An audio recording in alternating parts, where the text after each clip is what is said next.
for the second collaborative webinar between AHCF and CureHC. I would like to introduce our panelists for today.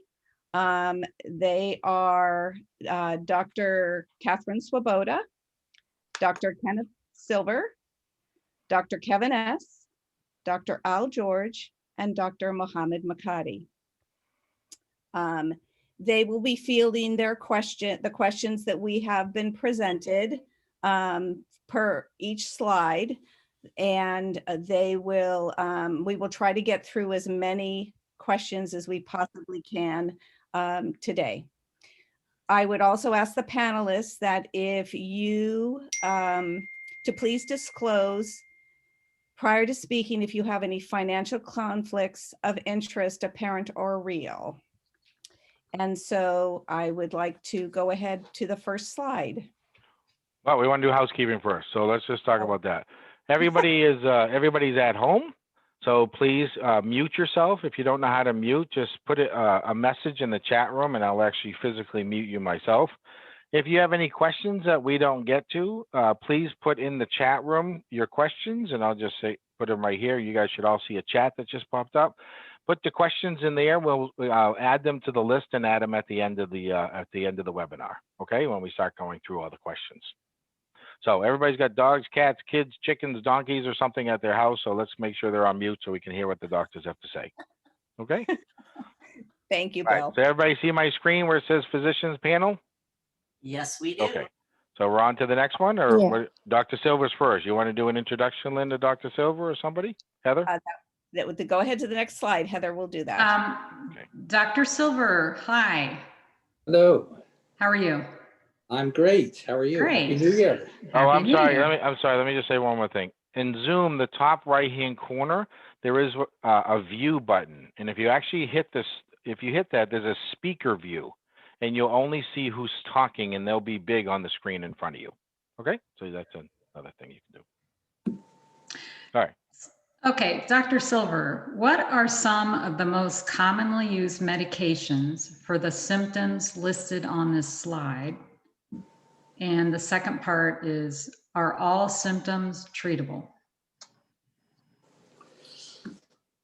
Well, if I might answer the second question first. So all symptoms we try to treat. That is our dictum as physicians, is to try to improve the symptoms and to decrease the disability and the suffering in the children. Unfortunately, no medication is perfect, and no medication without risk of harm. So the topic of the webinar today is primum non nocere. For those of you who are Latin scholars, I apologize for ruining that title. But you know, we were taught that, okay, physicians do no harm, but it's a little bit of a misnomer, because we always have to try to improve the symptoms in the patients, and with that comes along risk of medications.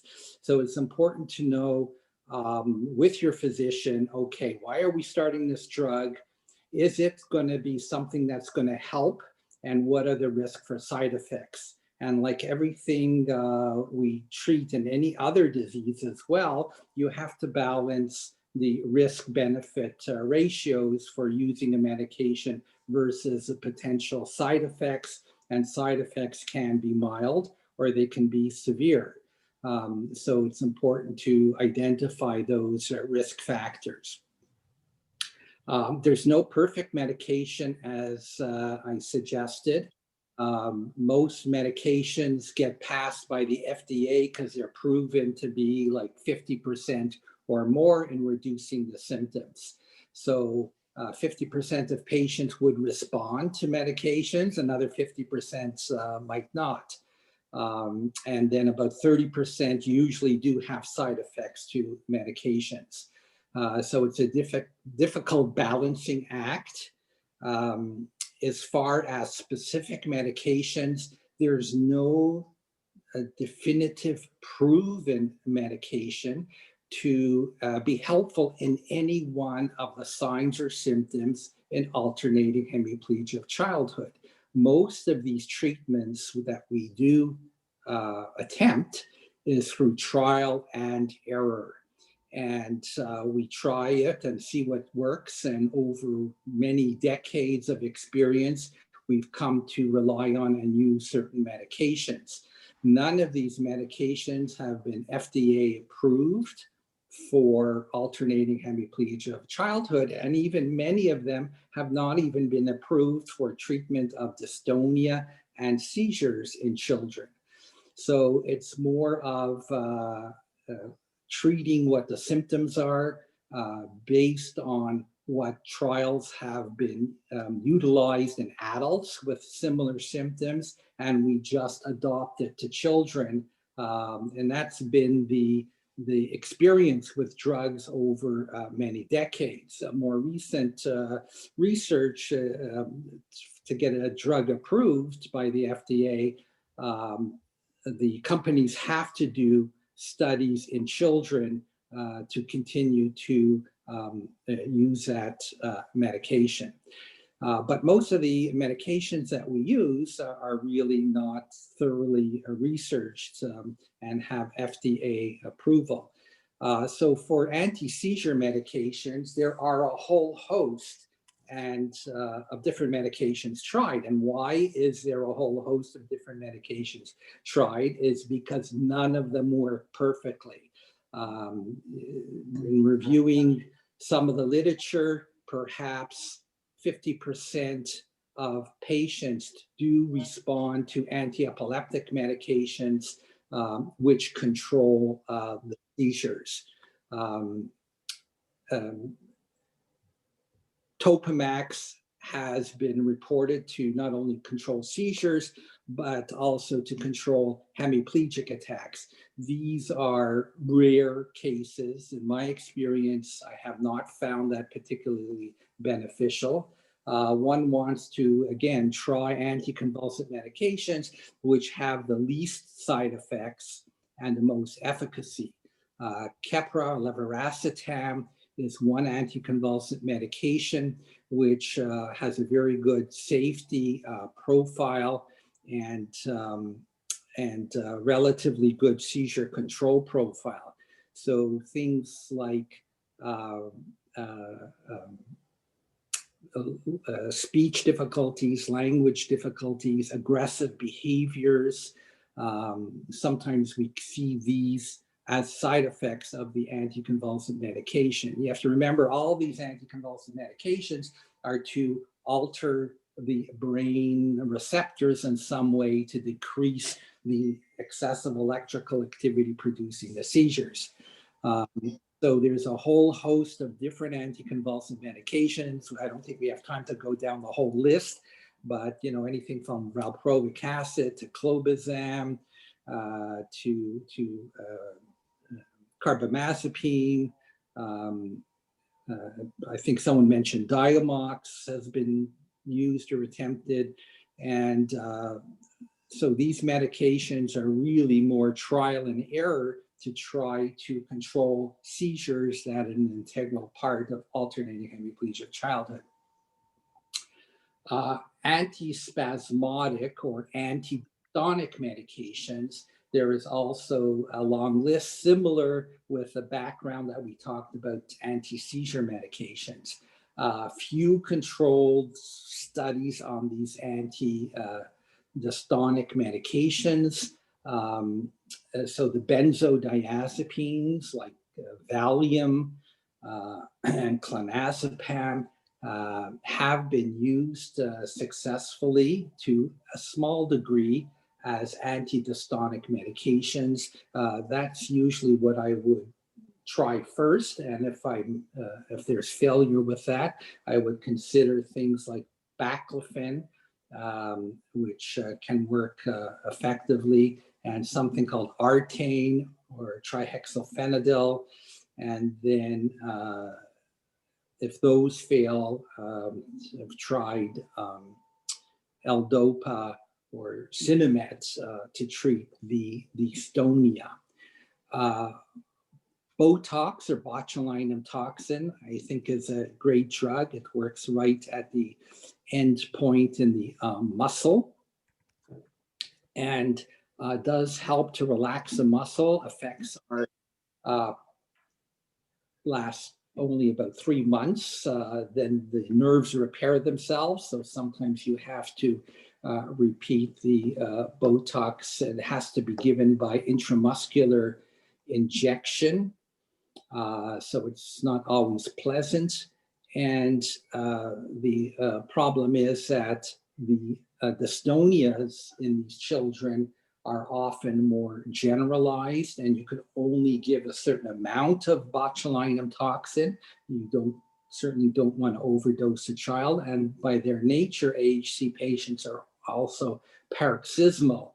So to use a medication, one has to justify, okay, how long are they in the dystonia? Is it persistent or is it paroxysmal? And how disabling it is to, I think, justify these medications. We talked about the benzodiazepines, which are really a good drug. It's for treatment of seizures acutely. We use these medications in patients who have an active, prolonged, or multiple cluster of seizures or prolonged seizures, such as status epilepticus. As well, they can be helpful for the dystonia or the stiffness that the patients have. Calcium channel blockers have been looked at initially, and unfortunately they were somewhat not very positive response.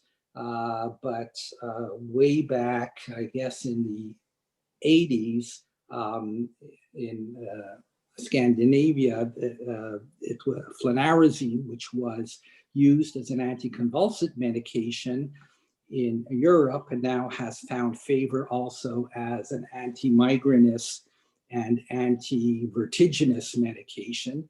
Was found to be helpful in preventing or shortening, mostly shortening attacks of the alternating hemiplegia. And so I think for most patients, I imagine in the audience, and certainly in my practice, I encourage use of this medication to help decrease duration of attacks. Again, like every medication that I gave a preamble for, it only works about 50% of patients who have used Flunarizine for their alternating hemiplegia attacks. Unfortunately, I don't think there's really anything that's come along that's really found to be superior or beneficial in the long term as Flunarizine has had. Okay, any other specific questions? Well, that was wonderful, Dr. Silver. Thank you so much for providing us with this, some insight and some confirmation of drugs that may be used by the community. I would actually like to ask if any of the other panelists would like to add to what Dr. Silver has talked about already. This is Kevin. I can add a couple things. Okay. Okay. Yes. Thank you. Yeah, that was a great job overview by Dr. Silver. And I think you touched on all these points. I think it's helpful just to point out to this larger group that we should be thinking about medications in two categories. One is most of what this is, which we call symptomatic, which is the title of the slide. You have a symptom of AHC and you want to prevent that symptom. And we spend a lot of time and energy thinking about what the best medications are for each patient. The data that's based on is usually very small in rare diseases. So one of the challenges we have is evaluating the current data. And unfortunately, the answer often is there's no real data other than individual experience and anecdotes. So building towards better clinical trials is always a theme, but again, it's very challenging in rare diseases, but it is possible. And then the second category I just want to mention too, because I'm sure we'll have more discussions about this, is we want to move beyond treating the symptoms, right? We want to treat the underlying disorder. And that's where the science and research goes in, is what exactly is going on with AHC? What can we do to prevent progression, prevent these symptoms from forming? So just separating out again, symptomatic treatment versus either disease modifying, or usually referred to with terms like precision medicine or specialized, individualized medicine for not only the particular disease, but also for a particular patient, is where medicine is really switching in current times. So it's all exciting, and but still we're hampered by rare manifestations of rare diseases, and how do you get the best information to make these choices?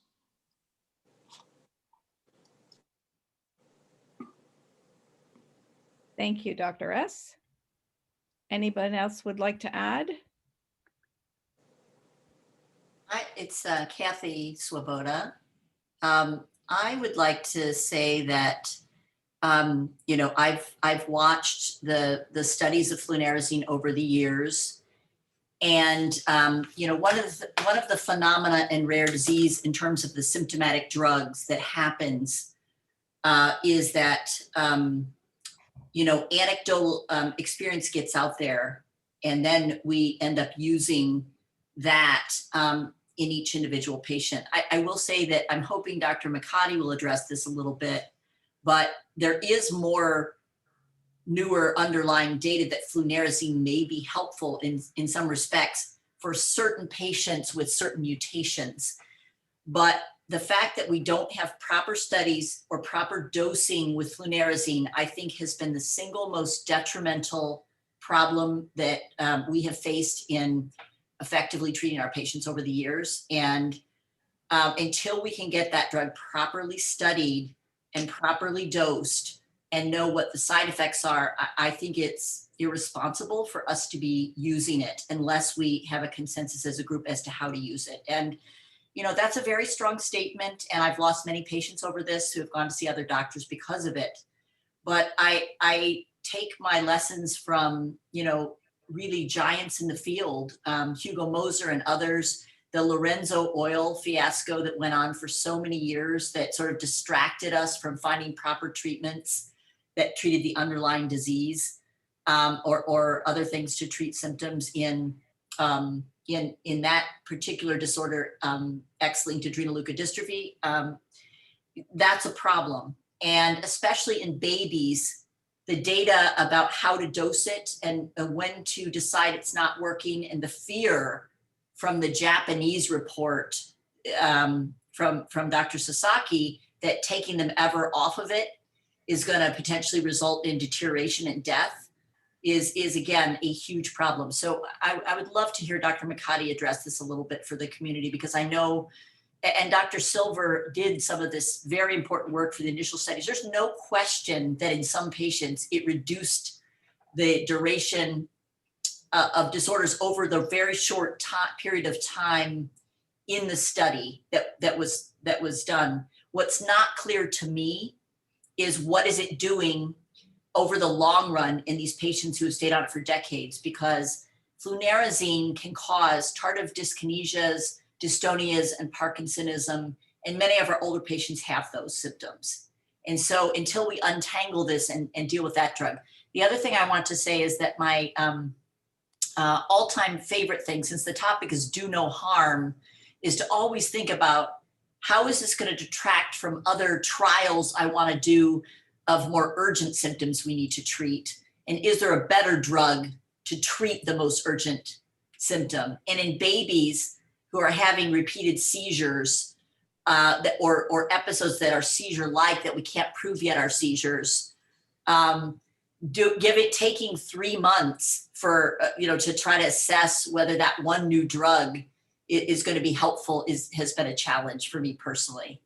And then finally, I think the benzos are the safest, perhaps the safest and most effective rescue medications that we have, because they're in so many different formulations. There are so many different ways we can administer them, and they work for acute dystonic attacks. They can protect if we're not sure if it's a seizure or not.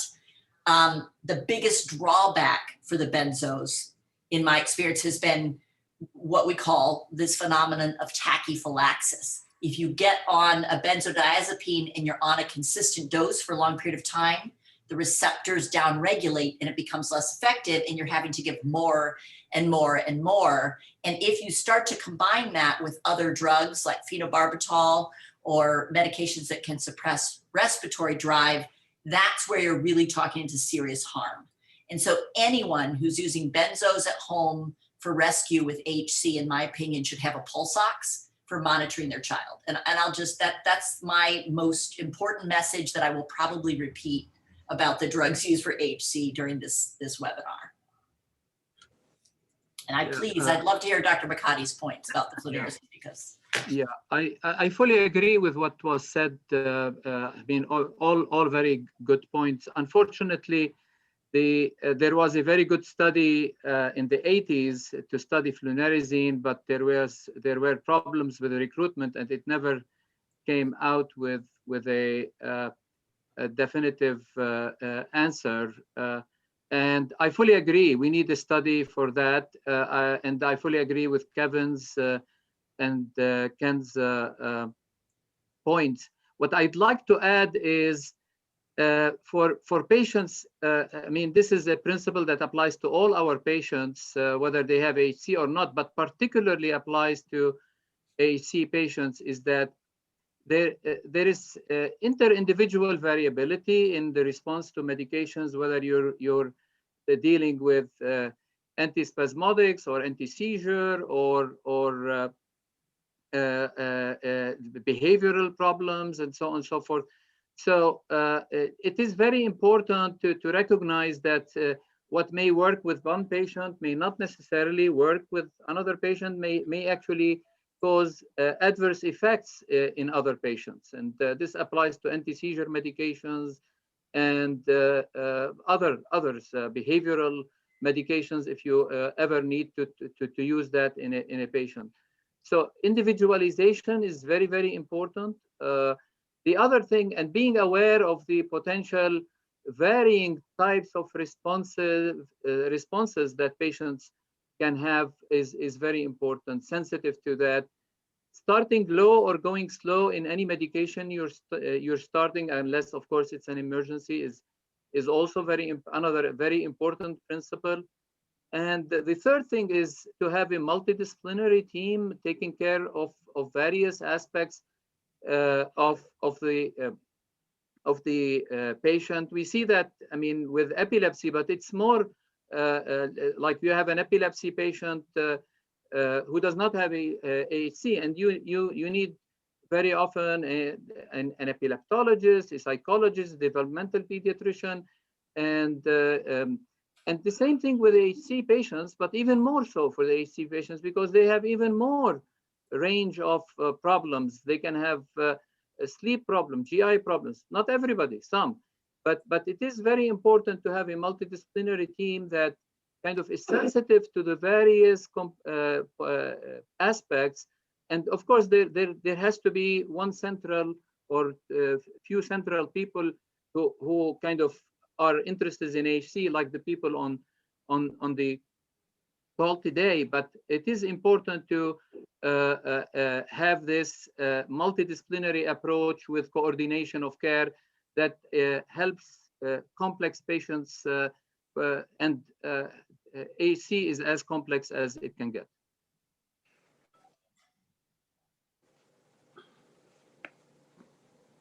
Thank you, Dr. McCarty and Dr. Swoboda, and everybody who responded here. Really appreciate it. We do have quite a few questions on all of these topics here. I think we'll ask one or two more questions, and then we'll need to move on to our next slide. So one question a parent asked was, is it normal for a child to be on more than one seizure medication to control seizures? And the second part is, how many is the limit, and how do we know if they are counteracting with each other? So anyone here on the panel can answer that question or those questions. I mean, I can go on that too. I mean, when we reviewed our cases and published the article about the epilepsy in AHC, it basically we did not find any specific medication that works for all patients, and that's kind of very similar to the point that I just made, and that so you have to individualize, and there is a whole range, like in epilepsy of which is not due to AHC. Some patients maybe have one seizure and never need a medication. Many patients don't have seizures. Some patients have seizures, they go on medication, and one medication, it works, you stop it, it doesn't recur. And some patients have recurrent seizures, and some patients have status epilepticus. And the most important thing is to be able to prevent the status epilepticus. So vigilance when the seizures are starting, to address to get treatment quickly, or if the patient is having spells that look like seizures and then blend into a C spell or vice versa, it may be very important to kind of be proactive and monitor the patient in the hospital with EEG to make sure there is not ongoing seizures, because they could go into status. So this is very important point because the deterioration that happens in some patients, as a rule, happens with patients that have gone into status. So for some patients, they have so many seizures that they end up with multiple medications, and that's sometimes unfortunate. And we see that with patients with epilepsy of other causes too. But always, again, do no harm. One needs to try to get rid of the medication that has not worked and give the medication, the next medication, while tapering the previous medications. Very often, this is easier said than done, but I think we need to always keep that in mind. In the past, we used to see many patients being overtreated by physicians that are not very aware of the AHC manifestations and mistaken the dystonic spells, tonic spells as seizures, the altered consciousness spells where the child is dazed, but it's really not a seizure. Part of the AHC repertoire is that when they have the spell, they're kind of a little bit not with it, and it can be difficult to distinguish from what we call complex partial seizures or focal seizures with altered awareness. So join the meeting. It is important to make sure that the patient is not being overtreated, because what is really an AHC spell is being treated as a epilepsy event, a seizure, epileptic seizure. Thank you very much. Would anyone add to what Dr. Makati has just said? I can say one more comment in that because of this contradiction between the advice to start low and go slow, what happens again and again is that when there's a real seizure that looks like it might be an AHC spell, I just think we really have to make sure that that patient does not, they must have a rescue plan. Because again, as Dr. Makati mentioned, I think that these patients are incredibly vulnerable to brain damage and persistent spells when they have clusters of seizures over and over again, particularly in that first year of life or first 2 years of life with the bad mutations like E815K. And, we have had jointly, Dr. Makati and I, some experience with a recent patient who, had apnea that I was convinced from the beginning was probably seizure. And it was only recently that we proved that. And by that time now on the EEGs, there's complex partial activity in both temporal lobes. So I think there's two ways we can do harm. we can go too slow and assume they're AHC episodes when they're really seizures in a young, vulnerable brain without having an appropriate rescue plan. That's where this team approach is very important, that Makati mentioned. Every time you go to a different hospital, the electronic medical record has really helped this because, you know, in some places it forces people to enter a rescue plan, but there's still a lot of problems where patients don't know what to do, and the rescue plan has not been well vetted. And they're also restricted from giving the appropriate amount of rescue meds because they're afraid their child is going to stop breathing when in fact they really needed more. And they're tired of calling 911 because they can't keep going to the hospital all the time. So we really have to work on that piece a lot harder as a community and make sure that you as parents advocate for a rescue plan, even if your child has never had what you think is a seizure. Every patient, because of the high risk of developing epilepsy, this should be considered. And it's not practical, for instance, you know, for 7 years, if there's no evidence of seizure or whatever, but if you haven't caught on EEG the seizure-like spells and you've only caught the AHC spells, we have to assume there may be seizure activity, even if we haven't proven it. And I think that does a lot of damage to developing brain, and in these patients in particular, I think they're vulnerable because I've seen them transform into permanent oromotor dystonia or lose their swallow or develop a more persistent chorea, which we didn't really recognize until we understood that mutations in ATP also cause rapid onset dystonia Parkinsonism, where a single stressful event can transform them into having a permanent neurologic deficit. So that's something that we do have to have a low threshold for alarm, unfortunately. And that's exactly why we need to have a multidisciplinary team. And no one right now besides Duke can afford to have a multidisciplinary team for AHC. That's the truth. None of us have that adequately to support these patients. And that's something we can also work on as a community going forward. I think this is such an important point, Kathy, this being proactive. And what we very often face is the patient is brought to an emergency room in a local hospital who are not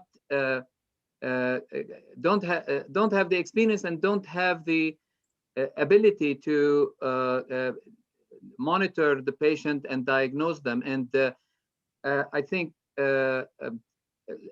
being available to the local physicians is obviously important, but also trying to facilitate the treatment with an emergency plan, as you mentioned, and also transfer to a center that can be that is able to monitor and prove what is going on is so essential. And very often it is a problem to tease that out. But I think the awareness of the family of these nuances is very important, because then they make sure to contact people on this panel, and then we can work with the local doctors and in order to kind of be proactive in those situations. Wonderful, thank you. Thank you both for those additional comments. In a matter of time, I think we've received a lot of questions about all of these different symptoms, and I think that in the interest of time, we will need to move on to the next slide. If we have time at the end, then we will actually try to go back and answer the additional questions. And our hope is that if we don't get to answer a lot of these questions, we can send this out to our panel for comments afterwards. So thank you so much for everyone participating in that first slide. Heather? Dr. Swoboda? Hi. Hi. Should rescue meds be used for every kind of AHC episode? No. I mean, I think that if we did that, there are children that would be rescued every single day of their life, because there are kids that are having some kind. The truth is, because this is an ion pump, and there's this, it's almost like draining a battery, and Dr. Al George has beautifully shown some illustrations of this. Anytime they get excited or whatever, there's a fluctuation of what's happening with their brain. If they get excited, if there's high sensory input, and so they're fluctuating all the time. What's enough to push them into an episode varies with each different mutation, each child, each circumstance, what meds they're on, et cetera. I think more important is to understand the triggers and understand how important the sensory trigger can be amplified. I think sometimes I learned early on that midazolam, nasal midazolam, just as often escalated things if it was a non-seizure where they were out of it versus one they were conscious, because it burns. And often that would worsen the spell and result in 911 having to be called, when if we gave the midazolam via a non-noxious route, that we didn't have to do that. So I think that, again, learning techniques and understanding how to avoid situations and whatever sensory techniques you can use, putting your child in a dark room, removing them from the situation, teaching them self-soothing activities, soothing them. There is a huge sensory input that we don't understand, that is needs to be appreciated by everybody. And anything when we get panicked and escalated or upset, that can make our child or our adult also escalate further and get them into more trouble. So those are just some of my thoughts in that regard.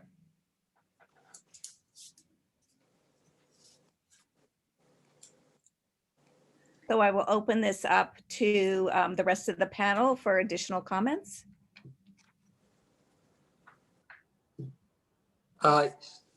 If I might add as well, so we've known ever since the beginning that water exposure, seeing water, bathing, showering is also a frequent trigger. So, what we've done often is just having very brief showers, or just, washing the hair as quickly as possible. So those are the kinds of things that patients often complain of, water exposure. And it's not present in all patients, but certainly it's one of the most frequent triggers. And the other ones are certainly stress. We all have stress in our lives. And so certainly when people are cooped up in their home, they can't maintain their normal activities because of COVID, one could imagine that this would be a major stressful event, especially for teenagers. So it would be interesting to hear from families what they notice in the frequency of attacks and the severity of the attacks, since their children have been cloistered at home for most of the time. As far as sleep, also, I can't remember if this is going to be a topic discussion, but sleep is important for all of us to keep a regular sleep cycle. And, so that certainly can be difficult in our patients. And we know that sleep can abort an attack. So patients would go to sleep in an attack, and then when they wake up, the attack has resolved, but unfortunately, after several minutes or hour, the hemiplegic attack recurs. So many families have tried to have their children put to sleep either naturally or with medications such as melatonin, but I think that only provides some variable success. And it would be also interesting to hear what parents' thoughts are about induction of sleep as far as treating these attacks. Thank you. Yeah, I can pitch in here. Again, I fully agree with what Kathy and Ken said. One thing is to sit down with the family and identify the types of spells that need, or episodes that need intervention. Basically, for the mild ones, obviously, the soothing, the having them in a quiet room, maybe sometimes making them laugh, so on and so forth. The moderate, the severe ones, obviously, are the ones that they need like ongoing seizure activity or episodes that are severe. They may need to call 911. The moderate ones are the ones that the definition of varies from one patient to the other, and the individualization is here very important. For example, if somebody has a spell that's starting, and the parents have noticed that every time they start in a certain way, they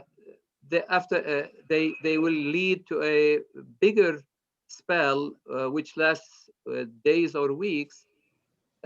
This may be one that one would want to use rescue medications. But the same type of spell, as it starts within the first few minutes, if the parents, in another patient, if the parents recognize that, well, usually if they start like this, usually they last only for a few minutes or less than an hour, you may decide not to use a rescue medication. So I think the observations of the family and what they relay to us factors in how we may give these individualized guidelines in whether to use rescue medications or not. So, that said, we know that rescue meds are used often by many families. So how many times a day and how many times a week can they be used safely? Yeah. The question is for me? But certainly for you, or for all of you, yes. I mean, I think it is, again, an individualized thing. Usually the rescue medications are benzodiazepines. So there are limits to the dosing that you can use on those, that the physician would go over those, how many the dose and how many times that day. And also the limit is also on how many times you may want to use it per week, because of the tachyphylaxis that Kathy had mentioned. Because if you're using for example, clonazepam has a half-life of 24 hours. So if you use it multiple times a week, then it's like you're giving it every day, and after a while you get used to it. So usually we say don't use it more than a couple of times a week, and then of course sometimes the spells are so often that the parents end up feeling the pressure to use it more often. Again, it's an individualized decision, but as a rule, you don't want to exceed the prescribed dose. And these medications, usually, if you give them multiple times a day, it's 2 or 3 times a day. The physician can go over how the dose would be divided. And usually, you don't want to use them more than twice a week. But like everything in medicine, you have to know the patient and decide how to advise. And for some, maybe using a little bit more would be okay. For others, it may be that you'll use it even more sparingly because they really don't need it. Okay, thank you. If I could add one more thing to that, I just want to back up a minute and say, the approach that I use, because I often don't know sometimes whether a bad spell is a seizure, I try for families to divide each spell into a seizure-like or an AHC episode, some other AHC episode. And So Dr. Makati brought this up earlier. If they have any altered consciousness, and I have not caught that spell previously on EEG, I make the assumption that there could be epilepsy underlying that type of spell. It also is influenced by the duration of the spell. If it's a seizure-like spell, they tend to be on the shorter duration, whereas some of the AHC spells with dystonia will, if there's an acute whole body dystonia that's extremely painful and it's a dystonic crisis, I'm not sure if that's, and there's so much pain and they have to be rescued because it's so painful. I'm never, ever sure for a long period of time whether there's a seizure component of that sometimes, because by the time they get to the ER and get the EEG on, they have to be snowed with medications, and 911's been called. Another example of a spell that might be seizure-like would be what you're talking about, where there's some kind of complex behavior. They look awake, but they're doing some kind of repetitive chewing behavior or complex something with their hand. They're just out of it. They're not looking like they're quite with you. I consider that seizure-like. I always 100% rescue seizure-like episodes with my families, because I think that, and then I really try to say, okay, we know how to rescue this, but we must try to capture this. And I think the problem is that, as you know, the seizure-like episodes are often very brief and much less frequent, sometimes very infrequent. And so the ability to capture them on an EEG and prove to anyone that they're an actual seizure is incredibly problematic. So I just find it very practicable. This is the other reason why I like benzos for rescue. There are days where I use clonazepam every day. If I have a spell that's a terrible, painful, dystonic spell that's going on 9 out of 30 days a month, I will continue to use clonazepam every day to try to get them through that, so we don't have to go to the hospital if I know it's not seizure. And sometimes we don't have a choice. If we can do something else, we'll do it. If we can find another therapy, then once that spell, that prolonged spell is over with, then we say, okay, what are we doing about the meds? What are we going to try to change about our rescue plan? What are we going to try to change about further workup and things like that? I think that's just the important context why each family has to have that discussion on a regular basis, because spells change all the time. And so every AHC patient in the real world scenario should be seeing, very frequent when they're babies, and every 6 months throughout their life, they should be seeing a neurologist. Again, we don't have enough practitioners, we don't have enough clinics, we don't have enough support. And so it's I think the care just tends to be inadequate. And the guidance for families, they're frightened. They don't know what to do.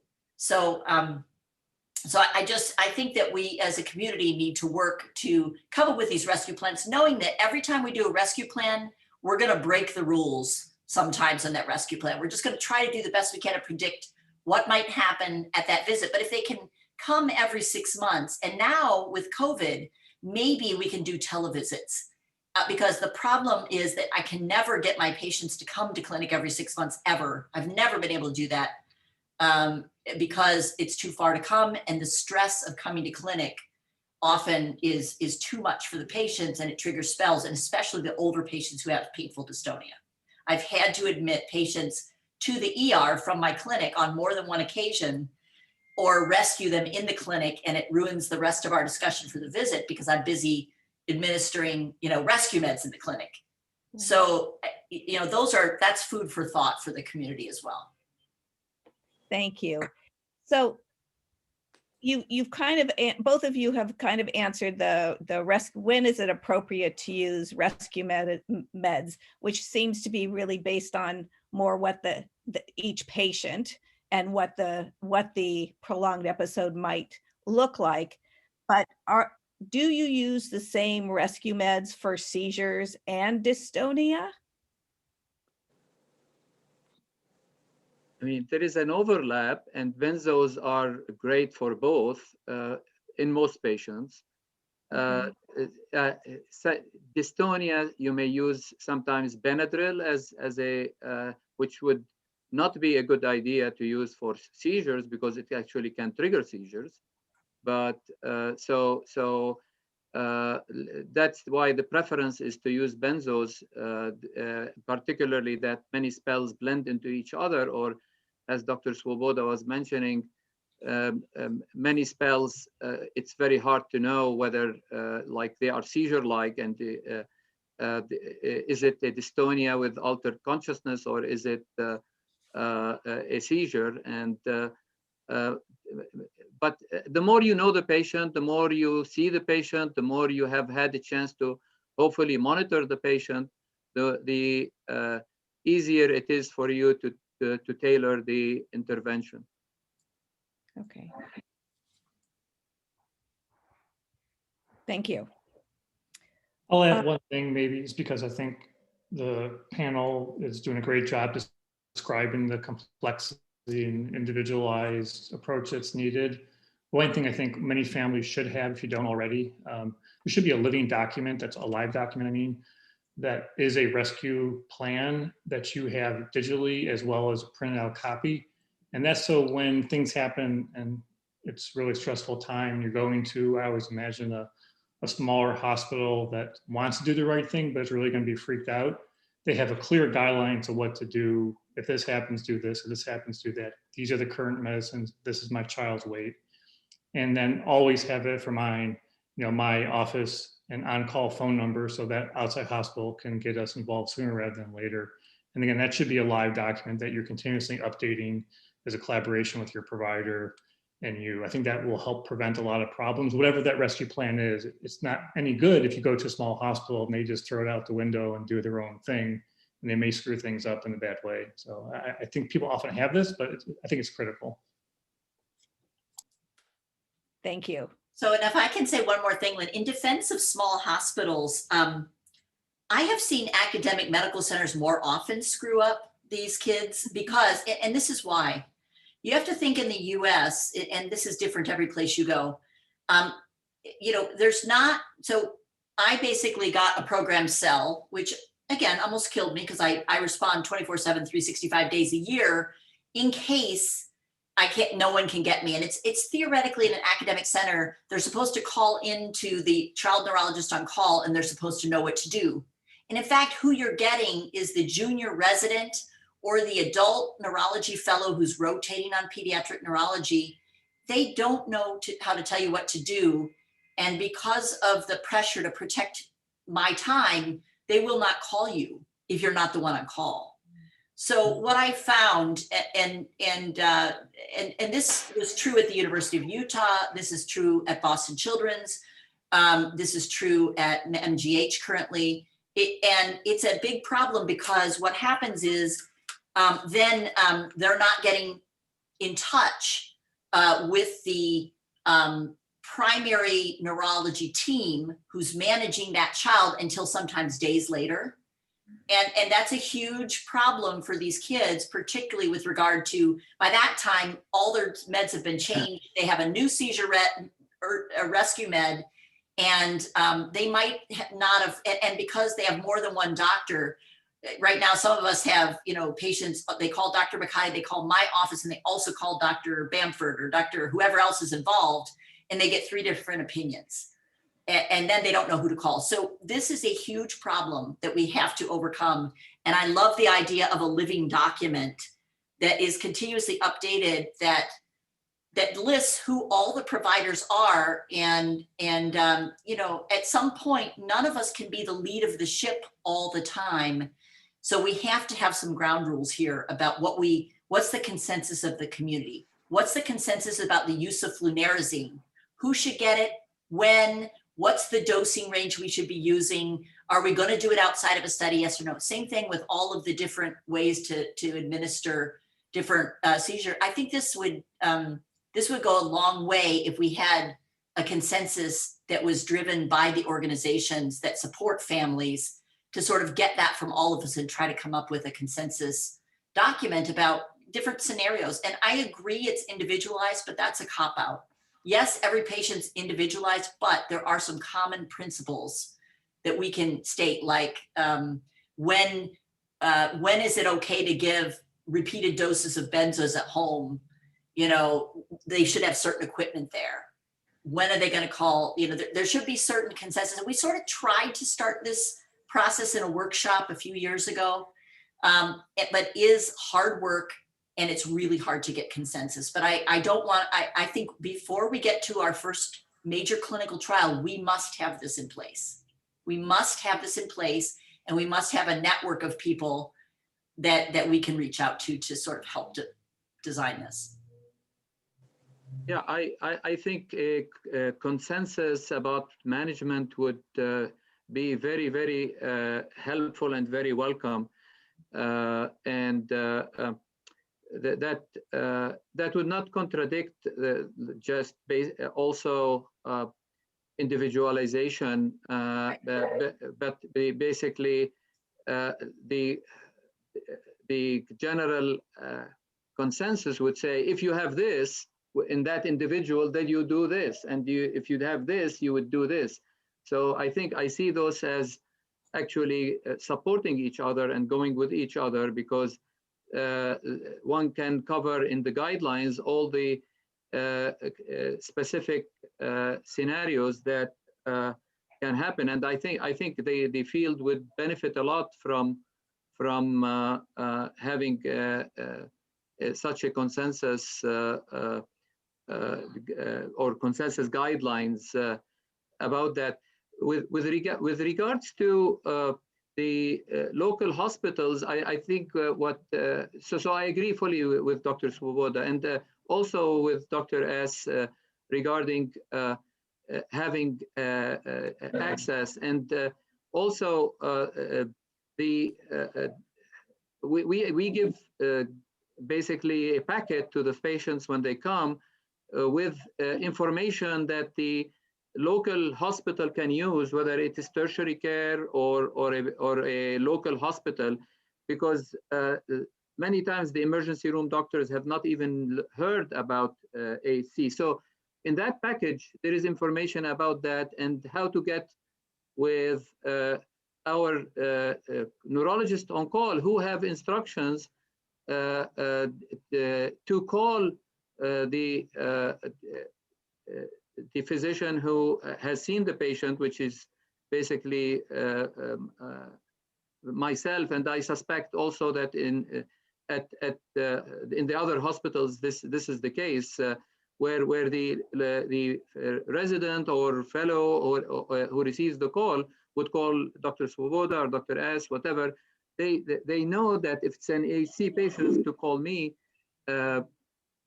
in order to get the guidelines. And very often we end up talking over the phone, as I know the others do, over the phone with the local emergency room or the local ICU regarding the advice that they may need from us. Thank you very much for that. It looks like there's a lot of chat going on about the living having a plan to be able to share with your doctor. So thank you very much for that. The last question we have on this topic is, are there any side effects or lack of efficacy if we continue to use rescue medicines? I mean, I can start with that, and then I'll definitely need people to chime in. I think, again, the biggest problem is really with the benzos, in that the lack of efficacy can happen if you're only using benzos and you keep increasing the doses. They lose their effectiveness. I mean, that with seizure, some of the seizure medications, we can check levels. And we can sort of say, okay, there's a target about, like, if we've reached a certain level and we're not seeing a clear benefit in the seizure-like spells, not in the other AHC spells, but in the seizure-like spells, are there, then we can say, okay, now it's time to say, okay, that was ineffective. But often what happens is we start medications and then some sort of side effect comes up and then we rapidly stop. And then we sort of quickly run through a list of medicines And then we're not sure what the data was to show, did it work, did it not work? And the question isn't, did it work or did it not work? It's for what? What were you trying it for at the time? And what did it work for or not for? Was it a seizure-like spell or episode? Was it a different kind of spell? Was it autonomic episodes? Was it apneas that, might be seizure-like? Was it whole body dystonia? Was it flaccid hemiplegia? Because the lack of clarity in knowing what is getting better when you try something there has to be a lot of clarity about what symptom the particular medication you're trying it might or might not affect. It's not that it couldn't do something for other things too. And this happens a lot with flunarizine again. Flunarizine was initially marketed as an epilepsy drug. Dr. McCarty did show some potential efficacy I haven't seen follow-up on that, but in the mouse model, which is promising, but it's a very, what I call dirty drug. It has piperazine, has all these other types of chemical actions that go beyond a calcium channel blocker. And so again, it might be at the beginning, that it really worked to decrease the frequency and duration of prolonged AHC spells. Suppose there was a patient, this is where I've seen it most clearly work. Say there's a patient who has recurrent spells that go days on end, where they're having hemiplegia off and on or hemidystonia, and you add on the flunarizine, and boy, you get to the end of 3 months and you're like, you know what? Yeah, we looked 3 months before, we've looked at this 3-month epoch. It looks like there's a reduction in the severity or duration of these longer spells. So we're gonna say it worked. But then we get 2, 3, 5, 10 years down the line, we have no idea if it's working for anymore or not. And that's in a clear-cut case, right? So when they develop a new symptom like progressive Parkinsonism or oromotor dystonia or something that can be a side effect of long-term flunarizine use, we have no idea whether it's related or not, or should we increase the dose or should we try to taper it off? And then there's this fear about tapering it. So I just use that as an example because it's easy to say, yes, there are side effects for everything. Yes, there's lack of efficacy for everything if used continuously and we don't continue to monitor in some way to understand if it's working. But we also know these are fragile patients and we don't want to be suddenly taking away something that might be working without carefully making a plan with the entire team and trying to do one thing at a time. I mean, I think that's the complexity. And everyone is in such a hurry sometimes when their child's having a bad period of spells. They want to do multiple things at once because they want to do something for the seizure spells and they want to do something for the other spells. Why can't we just do everything at once? This is why, because we don't know then if there's a side effect of which drug, we don't know what is helping what. And that's a common issue that we have with this disorder. I think all of us parents agree with you 100% there. Yeah. Okay, thank you everybody for all of those comments, and we will move on to our next slide. Dr. McCarty. Hi. Hi. Many AHC patients have other body symptoms and AHC. How do physicians and parents determine if these other symptoms are caused because of AHC, or is it a separate issue? Yeah, this is a question that we like to address, that those problems as a rule are related, they coexist with AHC, but they have to probably result from the effect of the mutation on the brain, and the brain is the maestro of the body. So you get other types of problems, except perhaps for the cardiac, which we'll talk about. And so even though they are resulting from the AHC mutation or the pathophysiology of AHC, they would need to be handled as a separate problem. For example, if somebody has hyperactivity, the treatments that we have for AHC spells would not affect the hyperactivity. Uh-oh.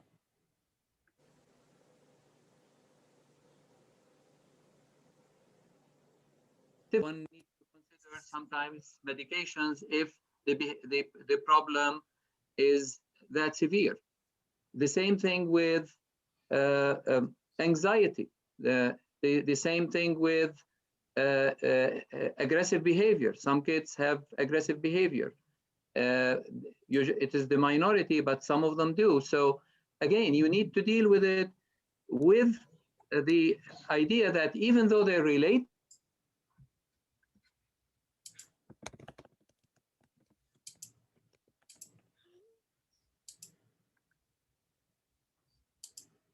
So we seem to be having a little trouble with Dr. McCarty. yes. Oh, there you are. He's just coming in and out based on his internet connection. Got it. I see. Okay, so He's still on the meeting. all right, very good. Can you hear? Can you hear me now? Yes. Yeah. All right. Okay. So where did I leave you at hyperactivity, anxiety, or Anxiety. aggressive behavior? All right. Okay. So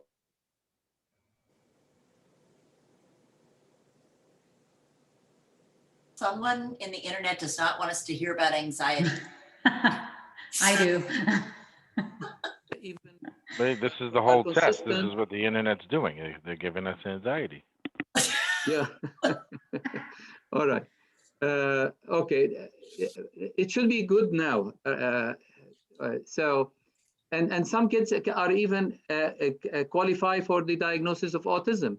So all of these need to be dealt with by as separate problems, but the specialist who is working on them, and as I mentioned, we have psychiatrists, we have psychologists, we have developmental pediatrician that see all our patients with AHC who have these problems. They need to be aware of the range of problems that AHC patients have when they have anxiety. What is the range of problems with attention deficit that they can have? What is the range of autism, if they have it, that they can have? So they are able to address those given their background experience with those problems. But they need to be addressed as separate problems, and the treatments have to be addressed like you would deal with those problems in somebody else, with the proviso that the patients with AHC sometimes react differently. For example, some medications for behavior are more likely to cause side effects in patients with AHC than maybe in other patients. So an experienced specialist in behavior, anxiety, autism, who is aware of this, is able to anticipate and understand what's going on better. We've seen gynecological problems. We have not seen that many. The issue of birth control comes up, and we have seen a couple of patients with precocious puberty. Again, this is not uncommon in patients with central nervous system problems other than AHC, and has to be dealt with by an endocrinologist. And we have one endocrinologist who we go to for these, when these arise. They are not very common. Sleep, kids with AHC are more likely to have sleep apnea that can cause them to be tired the next day, and then maybe increase the spells of AHC. So one has to address those as a separate problem, particularly if the apnea is severe. Dystonia, I think we've talked enough about dystonia. The cardiac problem is probably different than the others because it probably, at least in part, is related to the expression of the mutation in the heart. And every patient with AHC needs to be screened for that. And I think what Dr. Swoboda mentioned, that we need some guidelines on how often to screen, when to screen, so on and so forth, is important. But every patient needs to be screened, particularly the patients with who are going to undergo general anesthesia and procedures, because it looks like that may be a more important period where problems may arise. Part of the cardiac problem possibly may be related to the brain affecting the heart. We really don't understand that. We're doing studies in the model, animal model, the mouse model, to try and understand it, but that will take years to understand fully. So I think this is the overview with respect to how to address these problems, which are related but separate also. And then I think that, I don't know if there are any additional questions about that.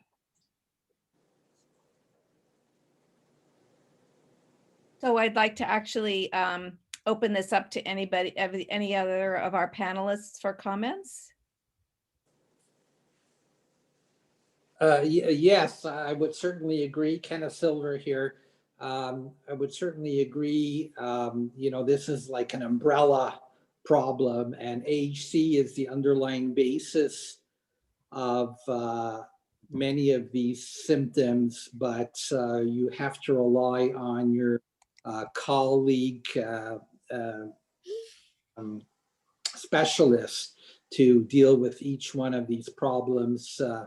Unfortunately, the specialists have never even heard of alternating hemiplegia of childhood, and so often it is the role of the neurologist to educate the consultants as to what is AHC, what are the expectations, which medications they are on.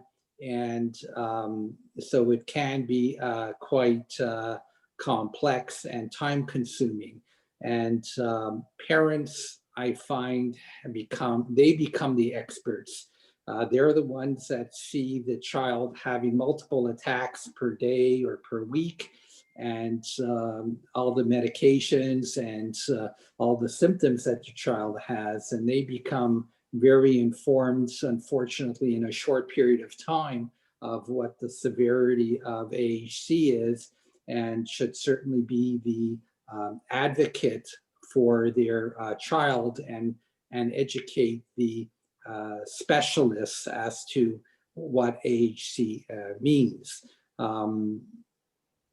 There's a lot of literature out there and summary literature and put out by many different organizations. And so it would be beneficial, I think, for those subspecialists to have access to this information. Unfortunately, many of them are very busy, so they don't necessarily go look out and search these articles and depend on the parents to tell them what is going on with AHC. So it is certainly a matter of educating the subspecialist. At the Shriners, we do have a multidisciplinary team, but it is more difficult now in the time of COVID-19, and we do have telemedicine visits, which I think and I hope will be available to families even after COVID-19 is less of a risk. And as mentioned by the other speakers, I think it would be great to monitor kids more carefully remotely by telemedicine, and makes it much easier to have a visit on a monthly basis instead of having to come in 3 months or 6 months, and when openings for clinic visits are not necessarily available. So we can keep closer eyes on our patients. And as well, with video, it's quite interesting how one can do a good exam on these patients with alternating hemiplegia. And they do manifest many of their symptoms at the time of the visit on the video exam. Yeah, great. One thing that we have found that, as Ken was talking, one thing that we have found was has been very helpful is with each of these the coexisting conditions, we have published articles, like multiple articles about behavior, anxiety, behavior and psychological issues.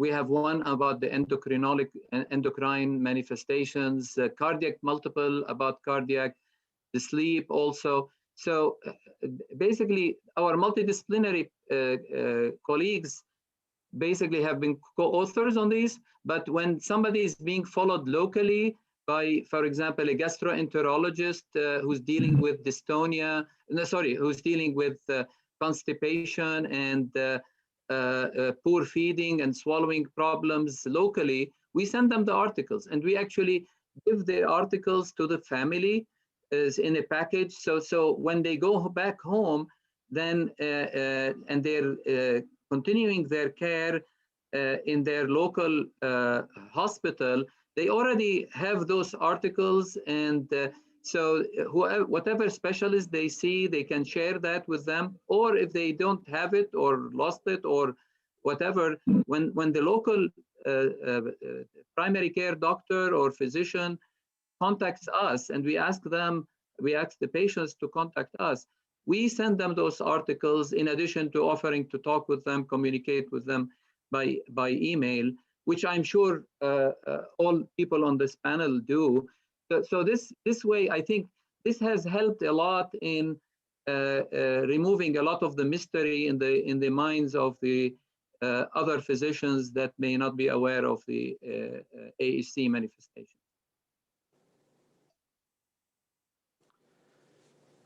In respect to an action plan, we do this on a routine basis for epilepsy, and schools now demand what is an action plan, what patients might get into problems with, and how do you treat it. And so this is now routine essentially for schools and for neurologists to treat the epilepsy. And certainly, something simple like that, I think, can be also forwarded to parents and physicians and to the school to treat acute symptomology.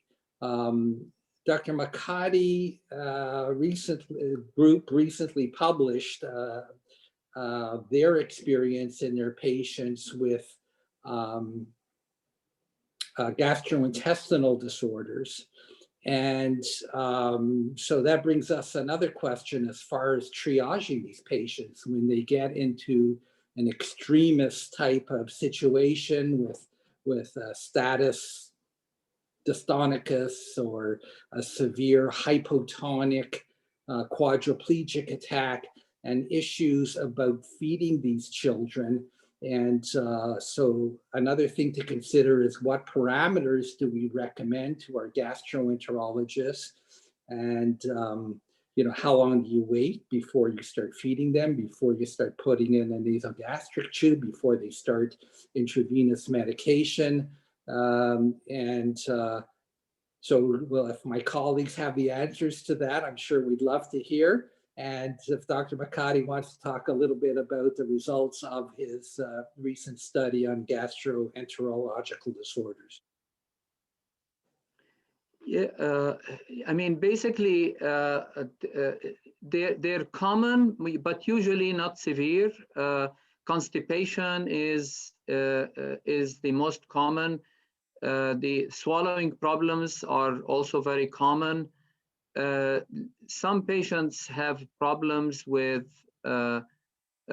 sustaining their weight, and with reflux.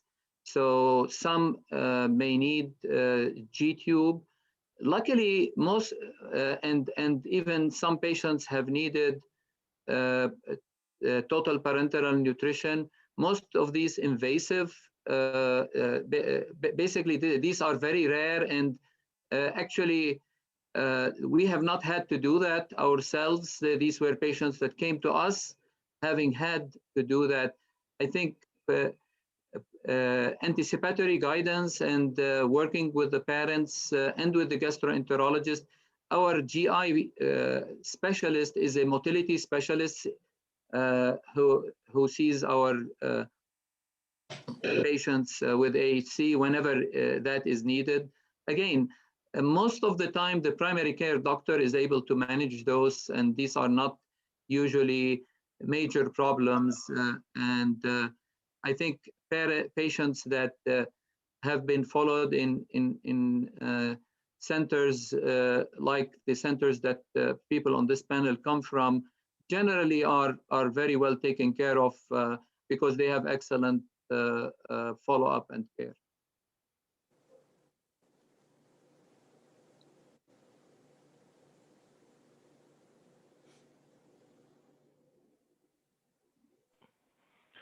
Oh, we got his face back. Everybody see him? Hey, Doc. Here we go.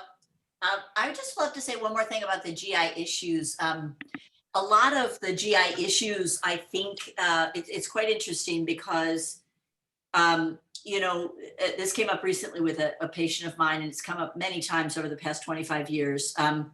During whole body episodes, the swallow is often compromised, and it can't prevent adequate nutrition for days on end sometimes. Most parents have learned to try to figure out, like first thing in the morning, to try to feed the children when they have the best possible swallow function, and sort of, you know, but the kids who get the G-tube, which there's been at least a couple that were so severe, we tried everything to avoid it, and we just had to do it. Our kids who are having such frequent and severe episodes that their safety of the swallow is compromised. And of course, anytime you don't get enough fluid in, thin liquids are hardest to swallow if you've got an impaired swallow. And so if you're not drinking enough fluid and you're using up all this energy in a dystonic crisis, or even, you know, just because you haven't been able to take in nutrition, you're going to naturally get constipated.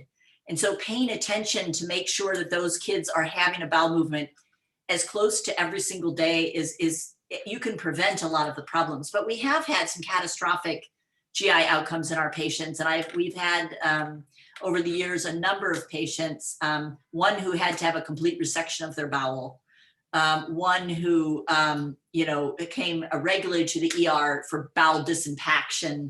So we really, they can't communicate sometimes the severity of the bowel symptoms they're having. So it's important for us to sort of keep track of these things. And if you're talking about an older child, they're not gonna necessarily let you in the bathroom with them. So you have to sort of ask or monitor that in a different way. So I think those are just some of the comments about the GI issues, but make sure that if they do fail the swallow study, that doesn't mean they have to have a G-tube.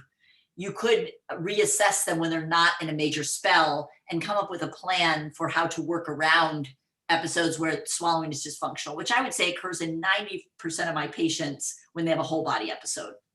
And that's clear. We've done bedside assessments, and they just often refuse to drink liquids.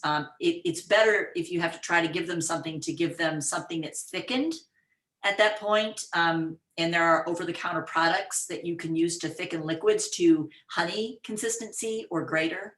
And that's one idea to try. But ideally, it would be nice to get proof about exactly how much risk there is by a barium swallow or a video fluoroscopic swallow. But the stress of going in for that on multiple occasions and getting them to cooperate, sometimes you get wrong data anyway. So just those additional thoughts. Thank you so much for all of those comments. We are going to move on to our next slide. Dr. George. Hello. Hi. So many families have cycled through many medications trying to find the one that will help symptoms of AHC. What is the best approach for introducing a new medication, weaning off one that's not working, and the side effects of weaning too fast or stopping cold turkey? Yeah, those are great questions. And first, let me just say that I appreciate being on this panel, although I'm the one basic scientist, although I'm a physician, I don't see patients with or treat patients with AHC. So I rely on my distinguished colleagues on the call for the right answers, but I can share with you some general things. Certainly, there's a big challenge in this disorder due to the heterogeneous nature and variability of the symptoms to try to decide if a new drug or a new treatment is actually working or not. And so I think this is an opportunity to emphasize the importance for parents and caregivers to keep good records, and maybe that is even in the form of a diary of symptoms and condition of your child on a daily basis. That might be supplemented by video records of major symptomatology or major episodes. But I think this is really the opportunity to sort of keep a running record of things, and then make sure you indicate when a new drug or new treatment is initiated, so that there can be over time evidence-based decision about whether it had any benefit or not. And of course, this is, again, a highly variable disease, and the period of observation after starting a new drug has to be long enough to assess whether there's true efficacy or whether we're just seeing the up and down occurrence of symptoms. I think the other is balancing the efficacy or the effectiveness of a drug is got to be balanced with the risks of any new drug. And so I think that a calculus that I think a lot of physicians make before starting a new drug is, what other medications does this patient take now? And might there be a drug interaction with the new drug and an existing drug? And drug interactions, or what formally is sometimes called drug-drug interactions, arises for many reasons. But one of the major reasons is that some drugs are cleared from the body or eliminated from the body dependent on certain enzymes that metabolize the drug. And if you give two drugs that require the same enzyme for elimination, one of those drugs may win out and the other one may not get fully eliminated. So you can really disturb the intended dosing and relationship between the dose and the amount of drug that gets into the body with drug-drug interactions. And often what happens is unintended consequences occur, and drugs may reach concentrations in the blood that are too high and you get toxic reactions. So a good important thing is to always remember that, especially in the context of multiple drugs being used, you have to evaluate whether there are drug-drug interactions. Now, that's not something for parents to do. Who can do that? Well, certainly a physician should be aware of major drug-drug interactions, but the real experts are the pharmacists. They have access to databases that catalog interactions between drugs. And it's not a bad idea to always check with the pharmacist who's filling the prescriptions, to just be aware of other medications that your child is taking, and have them ask them to screen for interactions. And not all interactions are bad. Some are much worse than others, and some you can tolerate, but it's important to be aware of those.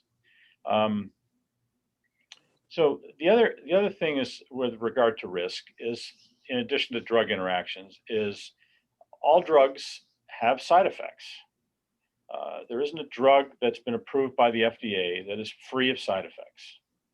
If the drug is given to enough people in a population, somebody's going to have a side effect. Sometimes a large fraction of the population will have a side effect. And all this information is well documented in the package insert that comes with the drug. Now, none of us read it, but this is critical information.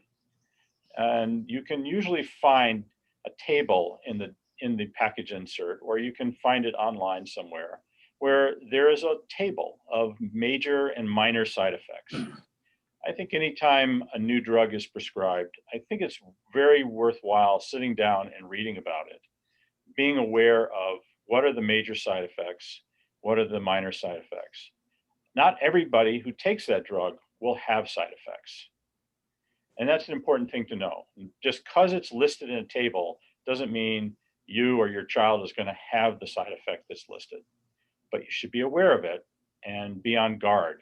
And this is also something that needs to be entered into a daily diary, if you will, to make note of that. Again, some side effects are minor and mild and are not of any major consequence. Others are pretty serious. There are some pretty dangerous skin reactions to some of the more commonly used anti-epilepsy drugs that are important to know about, for example. So the last question, I think, was about weaning drugs. So if a drug is causing a really severe life-threatening side effect, it needs to be stopped. The danger of stopping something suddenly, and that's where the term cold turkey comes in. Cold turkey simply means stopping something immediately, not tapering it off, not weaning it off. That can be particularly dangerous for some drugs. For example, chronic use or long-term use of benzodiazepines should not be stopped suddenly. Those drugs can have serious and dangerous withdrawal symptoms that can be very unpleasant, or can be actually make someone really sick. So that kind of medication should never be stopped cold turkey, unless, again, there's a serious health consequence as a result of the drug that needs to be terminated, but that has to be done in a hospital. Some of the commonly used anti-seizure medications will also have consequences if they're stopped too soon. In fact, in the epilepsy field, as my colleagues know, there's a lot of consternation about stopping anti-seizure medications because of the fear of rebound seizures or other side effects. And so usual guidelines are for drugs like anti-seizure medications and benzodiazepines is to slowly taper them over the course of several weeks to a few months by slowly reducing the gradually, stepwise reducing the dose over time, and watching very carefully for rebound seizures in the case of anti-seizure drugs, or rebound anxiety or irritability or insomnia in the case of benzodiazepines, for example. So this is one of the tricks about changing medications, is you can't stop one and start another one. You have to taper one while you overlap and begin the next medication. So I think a good statement would be simply no sudden movements with regard to medications. If a new drug is started, as Kathy Swoboda said earlier, start slow and go low. Start low and go slow, I think is what she said. So anyway, those are some general ideas that I wanted to share.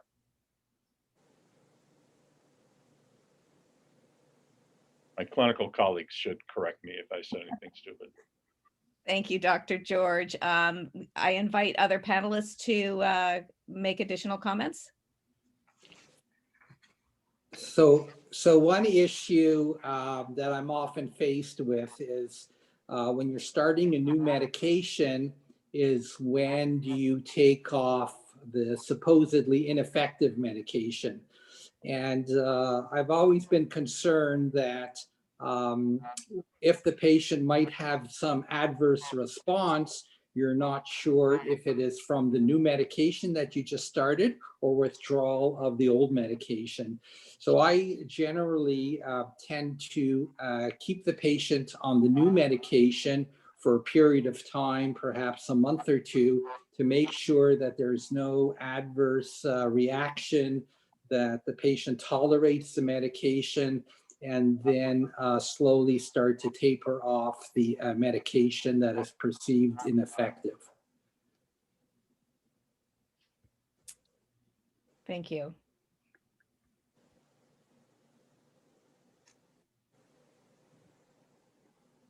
I think Dr. George did a phenomenal job of talking about general principles. I just want to highlight one of the areas. By the way, I think that was Dr. McCarty that said to start low and go slow. I'm not always, if it's seizure, I don't always start low and go slow. I try to get them covered sooner, but that can be risky. But I would say the combinatorial impact on metabolism of drugs, and particularly what flunarizine and other anticonvulsants are doing when they interact with each other is really critical. And, you know, at Boston Children's, they do have a whole new specialty, pharmacogenomics. I mean, from a practical standpoint, you know, to see a specialist in pharmacogenomics is not going to happen in most places. I could theoretically refer all of my patients there to be seen though, and they have a whole group of pharmacists to think about this. I suggest we get such a person on our panel. Maybe someone from Boston Children's we could invite to think about what drugs we use and what are the interactions we need to be concerned about. This came up recently because there's been controversy in my mind about what drugs could have a potential impact on cardiac rhythm and which should be avoided. I think we don't know the answer to this yet, but people are sort of just trying to eliminate all the drugs that are used in long QT syndrome. I'm not sure if that's an appropriate approach. I'd love to hear Dr. McCarty make a comment about that. But again, having a cardiology specialist in these discussions, you know, for the group discussions going forward on these panels would be incredibly helpful, because I think they can educate us more and we can educate them. But there are certain common medications that we use that might have an adverse event in some individuals, like Benadryl. IM Benadryl can be amazing, IV Benadryl for a bad dystonic crisis, but if it's going to cause seizure in a patient who already has epilepsy, where's the line? Zofran can have an impact on affecting rhythm in some patients, but for our kids who get cyclic vomiting, do we really want to eliminate that drug if we don't know that it's going to have a negative impact based on electrophysiology data? I would say those are real challenges that I've been facing lately. Great. I fully agree. To clarify the idea, the principle of start low and grow slow basically applies, and I think all of us agreed on that, applies to non-emergency or non-urgent situations. For example, if one is trying to start an anti-anxiety medication or something like that. There are situations where you have to give loading doses of medications, such as when somebody is having continuous seizure activity. There are situations where you need to start medications, maybe not with loading doses, but start regular doses instead of low doses. So depending on the situation, how fast you start the medication could vary. With respect to the cardiac, I fully agree that we don't know the full story, and we have a cardiologist who's actually doing research in the lab and following our patients with AHC. And actually, very often we see short QT, so rather than long QT. So the type of medication you would avoid would vary and be different between one patient and the other, and patients that don't have EKG abnormalities, that's also another story. So we have them anytime a patient has a rhythm problem, they evaluate that and give specific advice to the specific patient. And that's very important also before undergoing anesthesia, because that seems to be possibly a higher risk period of time.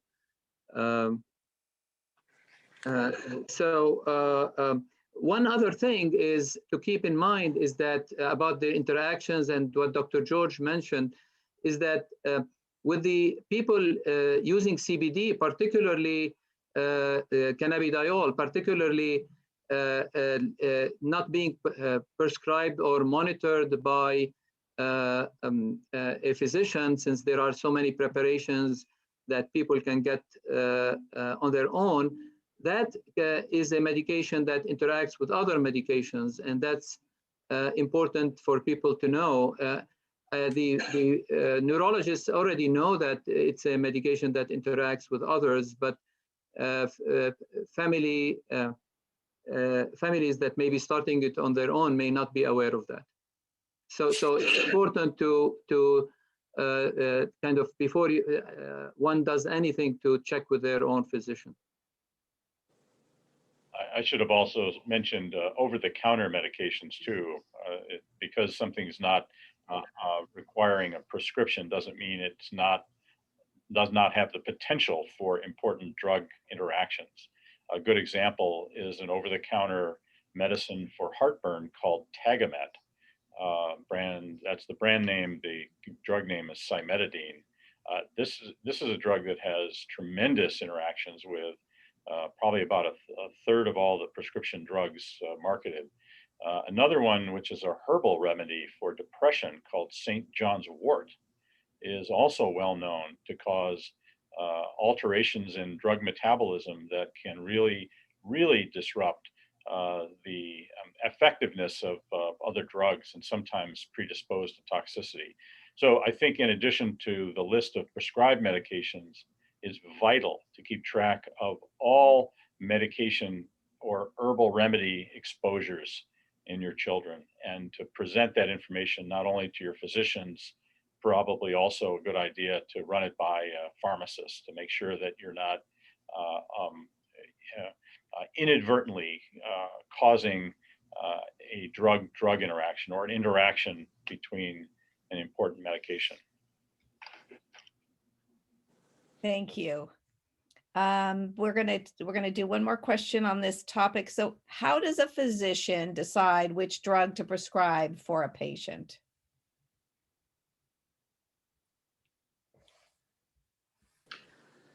Is there Well, that's a good question. I think it's almost a philosophical question.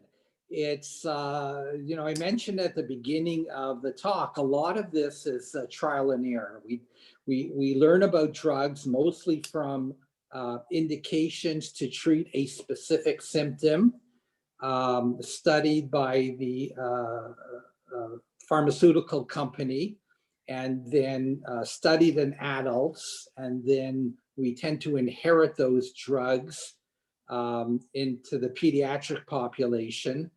And then a lot of it is what physicians are familiar with. So if they're epileptologists and they treat a lot of epilepsy, and they say, okay, well, let's try this drug because this is what I'm used to, and this is how I found success using this drug. So their next patient who comes with AHC and epilepsy, they're likely to choose that drug. Unfortunately, none of the anti-epileptic medications have stood out particularly helpful more than any other anti-epileptic medication for treatment of epilepsy and AHC. And then to treat the AHC symptoms of dystonia and or hypotonia, weakness, paralysis, there's essentially no controlled studies. So a lot of it depends on what the individual clinician's experience is and comfort level, and should have a frank discussion with the families about the potential side effects for each drug that the physician recommends or chooses. Okay. Thank you so much. I'm going to go ahead and ask one more question because I think this is something that a lot of us parents struggle with.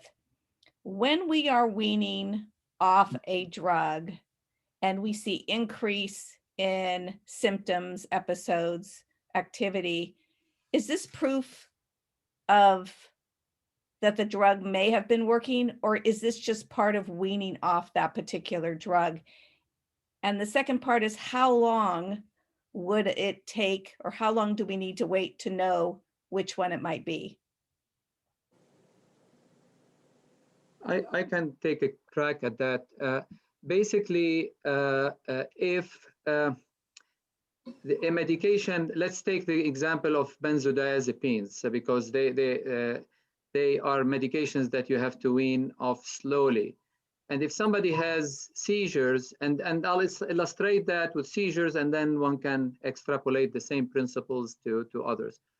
If the patient is tapering a medication like a benzo, clonazepam, very quickly, then you may get seizures that are withdrawal seizures because the body is used to getting the benzodiazepines, and then you may precipitate having seizures because of the quick taper. Whereas if you had tapered the clonazepam much slower over months, then you would not have gotten withdrawal seizures.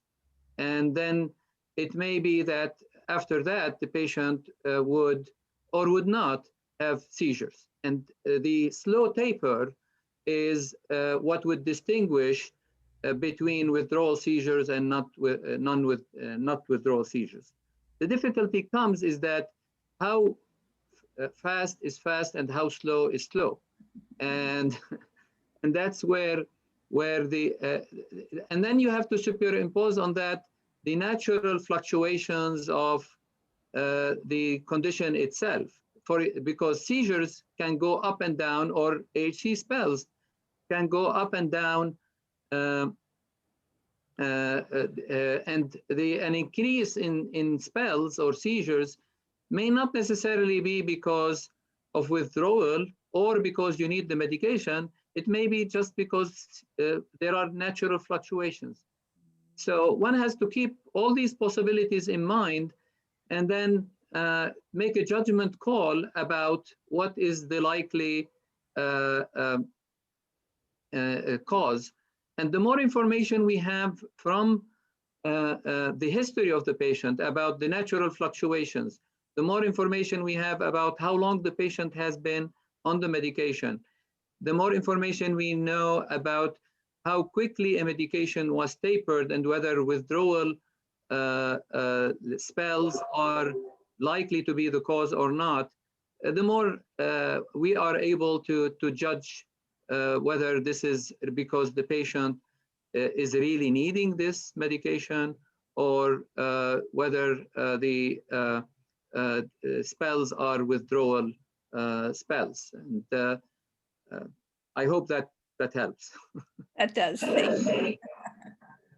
If I could say one more thing in follow-up to that is, there's a similar phenomenon which I call, and everybody calls, the honeymoon effect, which is often something seems to work the first 3 months, and then it's not clear if it's working for many months. And then again, if you rapidly taper, hey, the honeymoon's over now. You know, I think that just emphasizes exactly what Dr. Bacati said. I think, however, if you asked did all of us about how rapidly we taper different medications, we're not doing it in a very logical way sometimes, because it really depends on the half-life of the medication. I wonder if Dr. George could talk about this a little bit. This is his sort of his area for sure. You know, I think, for instance, one of the questions about withdrawal of Flunarizine, this comes up in particular because of this Dr. Sasaki observations. And Dr. Sasaki in Japan is an amazing clinician, and I really believe that his observations are accurate, that those kids in Japan with E815K mutations who were on Flunarizine and came off of it had a deterioration afterwards. And I had one patient who had a catastrophic outcome 3 months after stopping Flunarizine, who was a young woman who also had complex partial seizures and went into status epilepticus and never came out again after exactly 3 months after coming off the flunarizine.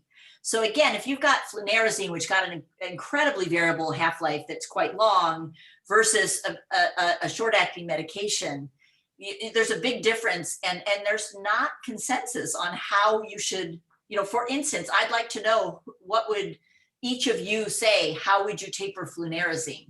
Because I bet you it's different for everybody. To address the half-life question, yeah, drugs stay in the body after the dose for variable lengths of time. The half-life is defined as the time it takes for the blood level of a drug to fall by 50%. And that is predictive of how fast the body is removing the drug by metabolism or, through the kidneys or some other route. And so a lot of drugs, especially those that affect the brain, tend to be drugs that have a long half-life, meaning probably more than 12 or 14 hours. And they're the ones that are typically dosed once or rarely twice a day. It's probably safer to withdraw slowly, a slow taper of a drug that has a long half-life, as opposed to one that has a short half-life where you're requiring 3 dosing intervals a day, and the drug will disappear very rapidly from the body once you stop it. And so there may be an advantage of long half-life drugs, is there's a little bit of a safety net built in when you do stop them or taper them. But they all have to be done very slowly and gradually when you're talking about drugs associated with effects on the brain. Can we ask the other clinicians to share what might be very different recommendations on weaning flunarizine?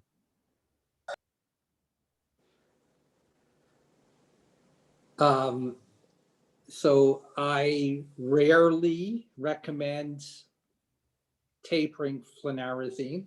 Most of my patients stay on it on my recommendation. I think over the years, I've had very rare patients who did have increased dystonia, and they had to be discontinued. Most patients tolerated very well. Those that stopped the flunarizine, they did it on their own.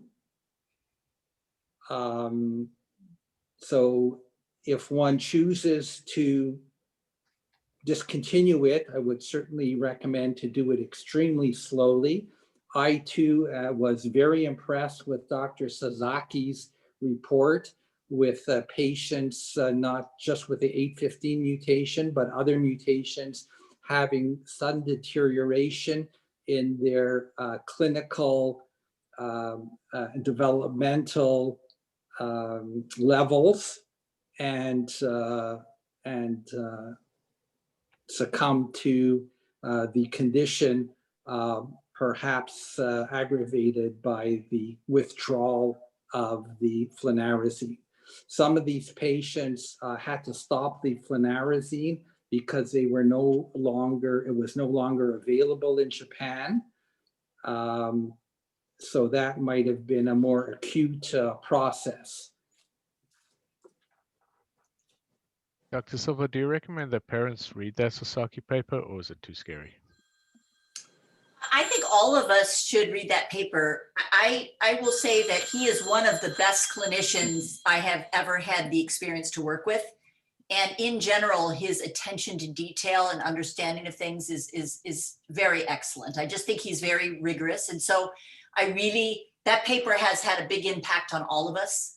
Yet I still remain highly skeptical with the tools we have right now about starting flunarizine when it's not FDA approved in this country because of this issue. And that's why we did this questionnaire during COVID about people running out of flunarizine. And we were really worried when supply was disrupted that what would happen to my patient in Seattle many years ago, where she suddenly stopped the flunarizine because they couldn't afford to do it anymore. And the parents divorced and split up and so on. There were lots of reasons. I don't know if that related to her serious decline and ultimate death. And I think personally, until we have more data, that's why I find it problematic, because I don't have any control over what people are going to do at the border, the US border. And as we've seen with President Trump, anything is, possible. So if you don't have that approved medication available in your own country, how can you be sure to get it for your patients? I think this is an issue that I've struggled with. Not to mention that you have to maintain an investigational new drug record for your patients, and it's not made public anywhere about what your experience is. And so we continue to gain inadequate information and observation, and everyone's doing different dosing. But if I were to, and when I do agree that, to work with someone that's starting a medication in my patient, Flunarizine, and I always consult with Dr. Silver, who's used it for years and years, if I'm going to do that. And I think that if I'm going to taper it, it's going to be 6 months. I'm going to treat it really, really slowly. It's going to be over a 6 month. Join the meeting.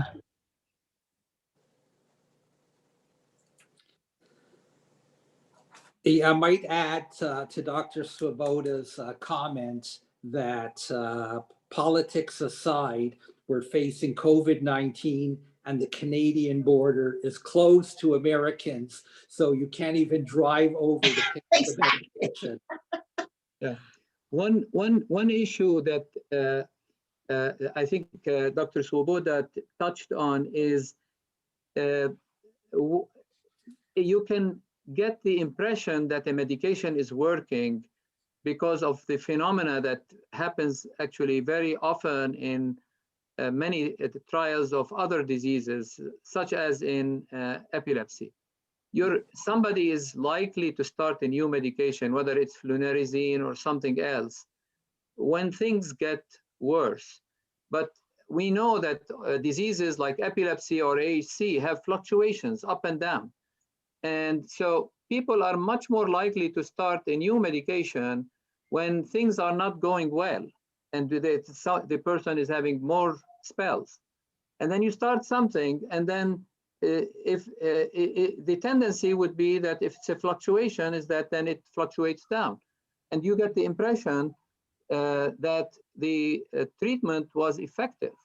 And so, and that's why we really need a study for Flunarizine in order to really prove that it is helpful, or not, So that's another, and this applies to seizure medications for those who have seizures, and probably underlies a lot of the case reports about this medication or that medication has helped patients with AHC, when then we use them and then we don't have the same experience. Thank you so much for all of those comments, and we need to move on to our next slide.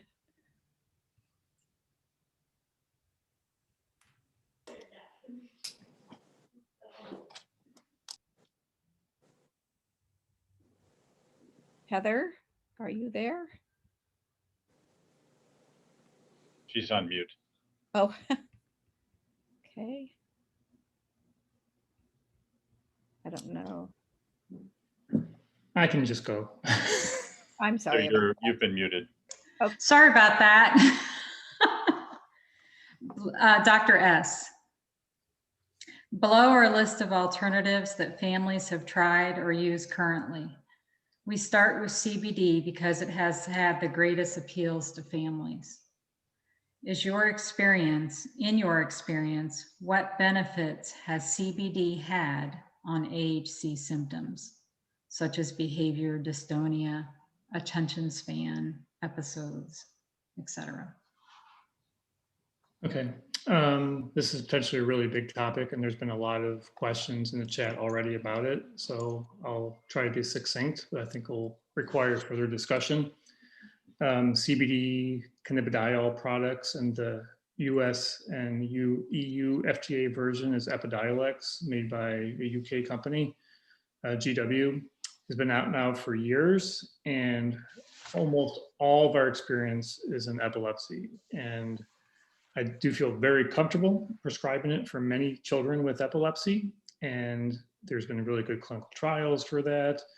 There's been very decent animal models studied, and now there's a lot of clinical experience that if you take away all the hype of everything CBD, and I just got a message a little while ago about CBD for my dog, by the way, so this is out there. If you take all that away, there's additional hype that, it's marijuana, all this other stuff that I think we dispensed with years ago. And I talked about this at prior meetings, but if you just try to focus on what we know, what has been studied, it's an incredibly good drug for epilepsy. And it's been a really welcome addition to our toolbox for treating children and adults with epilepsy. We still don't know exactly how it works, by the way, but that hasn't stopped us before from prescribing it. So we have a lot of experience. I personally, again, have treated many patients. So for those kids with AHC who have epilepsy, I think it's a very reasonable consideration, like any other drug that we've talked about now in some detail about risk and benefit and how to weigh that. It's pretty safe, I think. There is interactions with other drugs. You can have some mainly mild side effects. There can be some liver disease, which I've actually never seen, but was reported in some of the trials. But compared to other seizure medicines that are routinely prescribed, at least in the US and Europe, I think it's better tolerated than most, and it's really been a great additional tool. I spent a little time with epilepsy because that's really all we know about. Everything else in AHC, in multiple sclerosis, and pretty much anything that affects the brain and even not brain conditions is really anecdotal. Few people report their experiences, and people I respect, maybe on this call, have told me positive things with their child with some form of CBD, whether it was more of the, what we call now the artisanal or the more locally made products to more consistent, highly purified, consistent version, which is what the Epidiolex is. It's really hard to know for everything we talked about whether those things are effective or not, and for what manifestation. So that's the cold water being thrown on this discussion, is really no data. But again, this is an opportunity for us to come together as a group to try to do some studies to really answer these questions. Is it a better choice for epilepsy and AHC? Will it help with dystonia? Will it decrease hemiplegic episodes? All these are good questions, and I think it can be studied. And pre-COVID, we were gearing up for a clinical trial that was going to be put together kind of on a shoestring sort of budget, just because that's the way things work, it seems. Trying to collect data from people internationally at home to whether it be on Epidiolex or placebo. And I feel pretty strongly that we need to do this right. We need to have what I think is probably the best, most consistent international product, which is Epidiolex, and have a placebo arm along with it, so you can really see whether there's benefit or not. And what we got as far as having a clinical trial design, trying to start recruiting, think about how we would do it, what the budget would be. And then I'll blame COVID, which is reasonably accurate excuse. It's just hard to do anything in terms of clinical trials. But this trial, again, would be a dispersed central site for organization, but have multiple people involved. So FedEx would be a major beneficiary of this kind of trial because they'd be shipping drug. And at least pre-COVID, I had an agreement with GW Pharmaceuticals to provide us free of charge the Epidiolex and the matched placebo that they use for their clinical trials for this AHC type study. So that's still, I think, an ongoing activity. I know there's a lot of interest and I still want to do it. And I think now finally in 2021, I think we can really start to plan and do something moving forward if there's interest, which I think there are. And again, I would love for this to be an answer. But again, all the questions you asked me about different manifestations, it's really down to, again, rare diseases, rare manifestations, anecdotal data, which is really just what it is. So I'd like to move beyond that. But I think it's an opportunity. And finally, before I go too much on, I'll say we have tried to study the cannabinoid pathway in our patient-derived stem cells that we do in my laboratory, and we haven't found any obvious alterations in what we think of how the drug might work to maybe think that there's a biological connection between ATP1A3 and cannabidiol, but we're just scratching the surface of that approach. And again, that hasn't stopped us before about trying the drug in patients as long as it is, again, reasonably safe, which I think it is, but we don't know whether it's effective.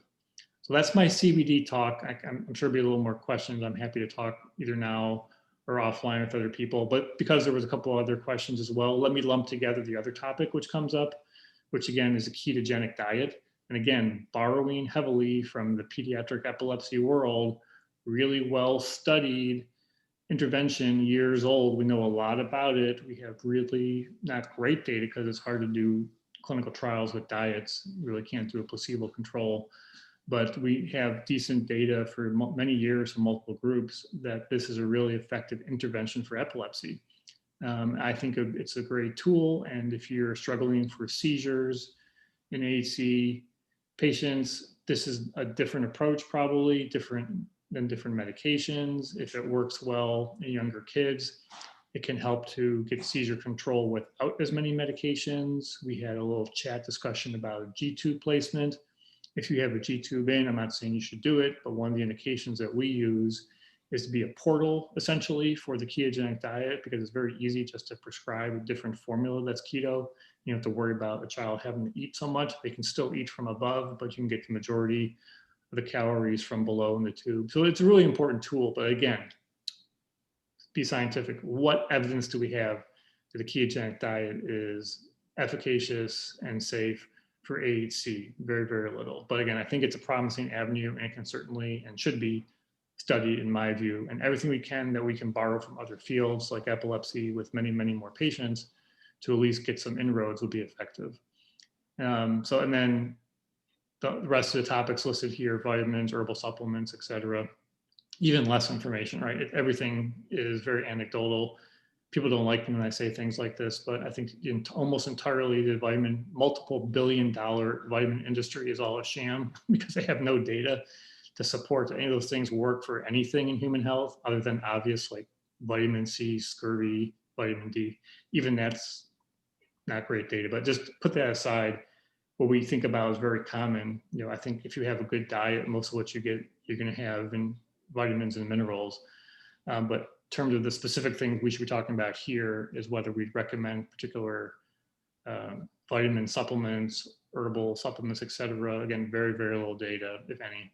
But again, same principles, do no harm, worry about their safety and efficacy, but we just don't know. So that's my huge condensed version, but I know we've been on this call for a while already. So that's kind of my approach to it. And then the last thing I'll say for sure is there was also a comment about the vagal nerve stimulator. So again, sounds like a broken record. Kevin, Yeah. Before you go on with that, can I just ask you about the CBD trial design? Yeah. Because the trickiest thing is what were the outcome? I really want to see trials go forward in HC. So I cannot tell you how supportive I am to see this happen. Yeah. But what is the outcome? Are we looking at, because this is the problem, they have different kinds of episodes. Yeah, exactly right. Yeah. So my plan at this point, and I'm more than willing to reconsider as we move forward, though you'll agree with me that everyone's going to bring a little something to the table. You have to have like a unified design that at the end of it, you get some answers. But I thought to be the most reasonable approach is that first of all, this is for the detail wonks, it's going to be a crossover placebo design. So ultimately everyone will get Epidiolex, but there's going to be a baseline period where we'll just collect information about episodes. And then you'll either go on Epidiolex or placebo.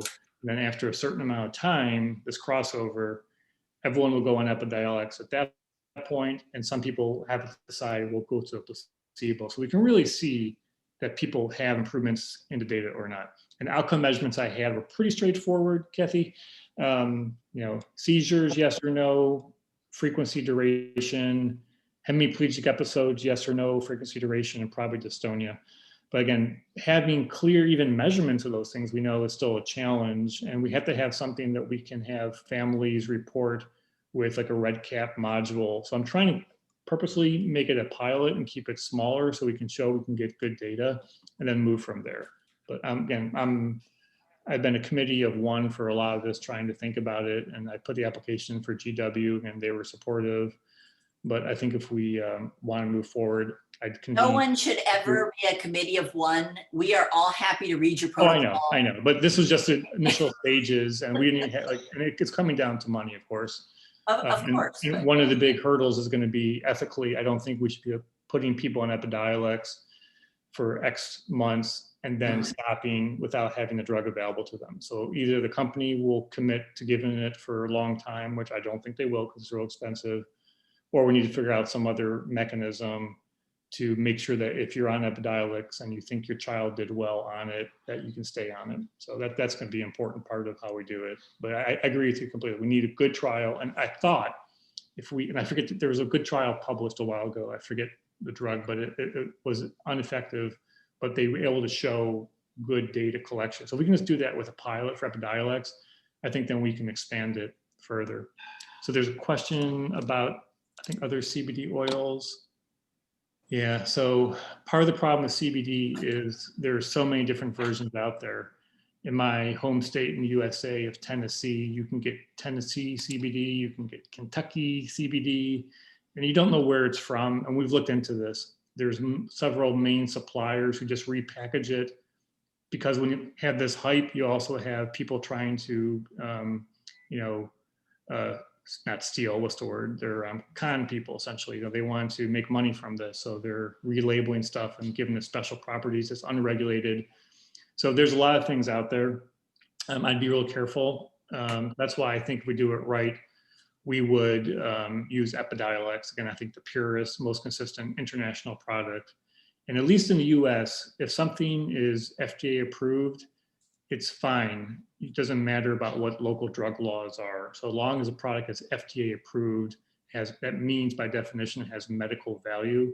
That means even if there's a law against it, like for example, if the FDA approved heroin as a drug for some medical condition, it doesn't matter what laws are out there about heroin, we could still use this in this manner. I don't know the answer to the question internationally. It would probably depend on each country, but I have a hard time thinking many people would object too much for this particular purpose, but it'll be an important issue. Okay, so I'm gonna stop there because I don't wanna drag down the conversation. But again, I think people are generally very interested in it. And I think it's a matter of me pulling together some more people and going from there. And Dr. George is completely right. The CBD receptors, or CBD1 and the CBD2, the drug simply does not bind to those. There's something different in the pathway. And we started looking at the GP pathways as well, Al, just to see in our system whether they saw changes. And John Snow was doing that before he finished and didn't find anything to build on. So real quick then, the VNS, same idea, a implantable device that simulates the vagus nerve, usually on the right side. And for epilepsy, it also has a decent amount of data to decrease seizures. I don't know whether there's anything other than very, very limited data in AHC, but for seizures, it's a reasonable consideration. I don't think it's a great consideration, but it's not a drug. So you can maybe, again, like the diet, get better seizure control or maybe better AHC control with using less medications overall. Great, thank you.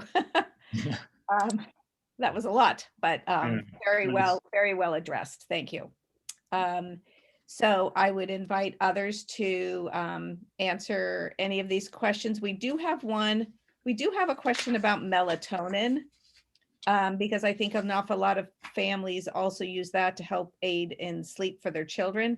So the question is, what is the role of mild sedative agents like melatonin, which is natural containing sleep hormones, in the acute management of prolonged hemiplegia dystonia that persist for long durations?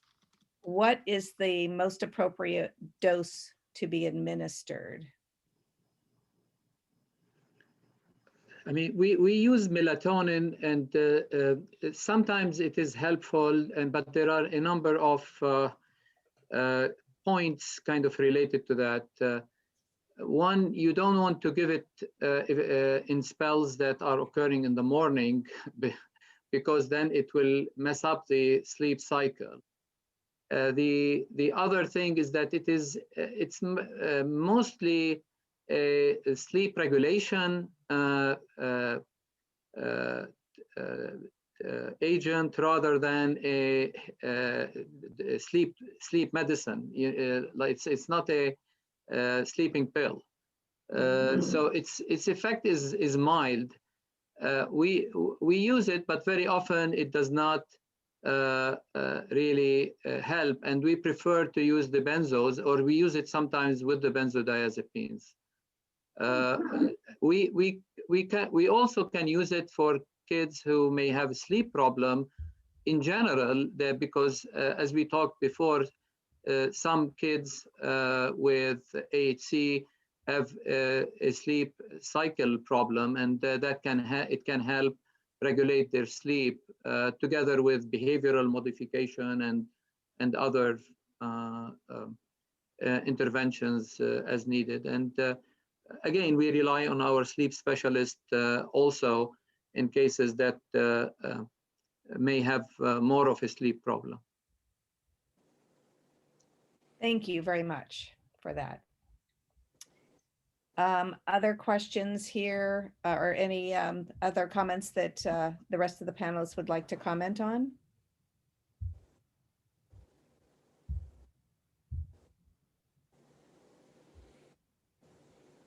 I would just say people really have to make sure to consider a B complex vitamin if their kids go days and days without eating well per month, because so many pathways involving energy metabolism and brain development, things like that, depend on a good, so diet really matters, you know, and I think, again, particularly there's evidence sometimes of different path networks that are involved, like the dopamine pathway. So maybe it's helpful to give some of the B vitamins that are cofactors in that pathway. Maybe it's important to make sure the methylation pathways are working well. I just think it's best if you could work with a dietitian to analyze your child's diet. But the truth is, sometimes, you know, I think of this disorder still as very analogous to mitochondrial disease in many ways. And I think that because of the inability to eat for days on end well, it's a self-perpetuating activity that happens where you don't get enough nutrition in, you're not able to eat enough, you're catabolic, you're breaking down, you know, muscle tissue. You know, it's just something to pay attention to. But obviously vitamins will never replace regular good eating. So. Thank you. I do have one question here about the ketogenic diet. And the question is, for a child that is on the ketogenic diet, what would be the appropriate ketones to control AHC?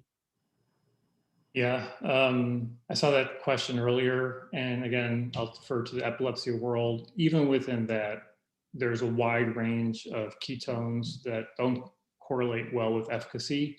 We like to see some ketones to help us know the body has made that switch, but we've had patients in light ketosis or barely ketosis who have had excellent response through epilepsy with the ketogenic diet, and other kids with very high keto levels, which also has more side effects and problems, again, be careful, who don't do well. So it's a rough guideline. I think sometimes families get a little too concerned about the exact color of the urine and the change and things like that.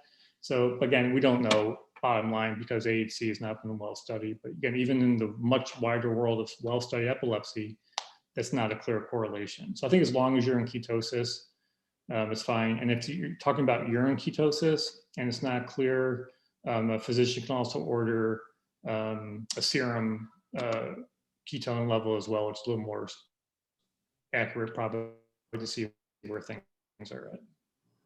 So. Thank you. To make matters more complicated, there was a study published, I believe, early last year. It's a mouse study using the ketogenic diet to evaluate what were the mechanisms of its anti-epileptic effect. And this very, very well done study demonstrated that it's the bacteria in the gut of the animal that determines whether the ketogenic diet will work or not. Oh, that's fascinating. Yeah, the microbiome is definitely does more than sometimes we want to admit to how we act and think. So, So yeah. it's mysterious. Thank you. All right, we have 2 more slides left. We have, and I think if it's okay by everybody here, we'd like to just go to the last slide about COVID vaccine, and then we'll come back to over-medicating our children. So Heather. This is open to all the doctors. Should we vaccinate our children? And the second question, are there any potential side effects we need to be aware of? My recollection that the clinical trials testing the COVID-19 vaccines did not include children. And I do not think there will be an indication to vaccinate children, or the FDA may not authorize it for children. There's ongoing trials right now that are using the different versions. So we are currently it's I think 16 years and up is the cutoff, and younger data will be coming. Yeah, but that's typical, Al. I mean, that happens. We never get anything approved first in children. I mean, it's just, it's almost a joke at this point. But so getting back to the question, should we vaccinate? Is that the first question? Obviously, or is there something else we could provide for advice if I mean, we have rampant COVID right now, and now we have a more infectious variant.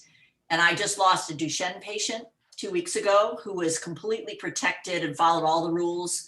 I now have an SMA patient who's been exposed by her nurse. So now before, we've completely prevented flu and RSV this year, but COVID is still raging in the US, absolutely raging. So I think more importantly than the vaccine, which you may or may not be able to get for some time, is what advice can we give you if your child gets COVID? And I'll just start by saying hydration is really important, and that our kids should be considered for the antibody infusion and all the medications should they get sick. But because when our kids get sick and they get in trouble, the first thing they do is stop drinking and eating. And they're going to be at risk of vascular complications at a higher rate if that happens. But I will say that in general, most of the kids who've gotten it have been healthy. And so the kids at most risk are going to be our older AHC adults who have, scoliosis that was untreated with unhealthy lung compression or have known respiratory issues. But it's going to be all those kids with bulbar weakness who chronically aspirate also. So I have plenty of patients like that who are frail, who could easily die. And also those kids who come in the hospital regularly with dystonia. So the kids that I'm going to prioritize to get the COVID-19 vaccine, which I've already texted to try in Massachusetts, would be kids that are frequent flyers that come into the hospital with dystonic crises and things like that. But the truth is we're going to be dependent on a state-to-state basis in how we're going to be able to get access to anybody at risk. I haven't been able to get a single at-risk patient yet vaccinated, even an adult over 65 with SMA. So just going to go with that right now. Could I, so a few comments. So the studies did include people over the age of 16. Obviously, again, pointing back to children are orphans and they don't necessarily get the kind of look at and treatments that adults get, and appropriately named orphan diseases. And there are organizations that encompass all orphan diseases. And I think as part of CURE and AHC Foundation, it might be wise for these organizations to appeal to the government to allow early vaccination for these children who have serious neurological and developmental problems. And there was a publication recently where it showed that children, or actually at any age, people with intellectual disabilities and neurological disorders, they were up to 3 times greater risk of mortality because of COVID-19.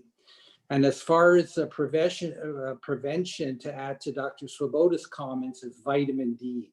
It's shown that deficiency in vitamin D increases your risk of having serious COVID-19. So it's important that the kids get their vitamin D levels checked, give supplemental vitamin D, especially over the winter where we're all indoors and avoiding activities, and we're probably all seriously deficient in vitamin D, which will increase the risk of COVID-19 serious adverse reactions. Yeah, I fully agree with what was said. And one thing about taking precautions to protect the kids from exposure, and that if it is suspected, if COVID-19 is suspected, it is important to make the diagnosis early, because the monoclonal antibodies, for example, are helpful early, whereas they're not helpful later. It tends to be that during later stages, then the antivirals and steroids are usually used and are effective. So the vigilance about protection and early detection is clearly important. And I think if they are vaccinated, and the vaccine can cause itself like a mild illness, so one needs to be alerted that maybe we will have kids who will have some triggering of the spells, but definitely the illness from COVID-19 is much more serious than the mild illness, or not illness, but side effects that can come from the vaccine. So one needs to kind of be aware that if and when we start vaccinating the kids, which I support, given our present of knowledge now, I think we need to kind of anticipate that. And again, I wouldn't vaccinate unless the vaccine has been studied in that age group and has been approved for that. Great, thank you so much. Appreciate all of those suggestions and answers that you have given us. Okay, so we'll go back to slide 6. Heather? This is for Dr. Swoboda. Because AHC is not widely understood for many neurologists, at what point do we reassess the medications our children are on and determine or sort which are most beneficial? We've talked about a lot of this indirectly, but let me sort of hit the highlights. I think Dr. McCarty made this point, and others too, that we used to be a lot worse about piling on meds and never taking them away. And I have adult patients who are currently still on 20 medications, and the parents are so fearful to reduce the number or think some side effect is occurring when we try to reduce it that we just can't get below that. I just think that's crazy to be on that many medicines, and it's got to be having some negative side effects. But it's very hard for us to untease things later.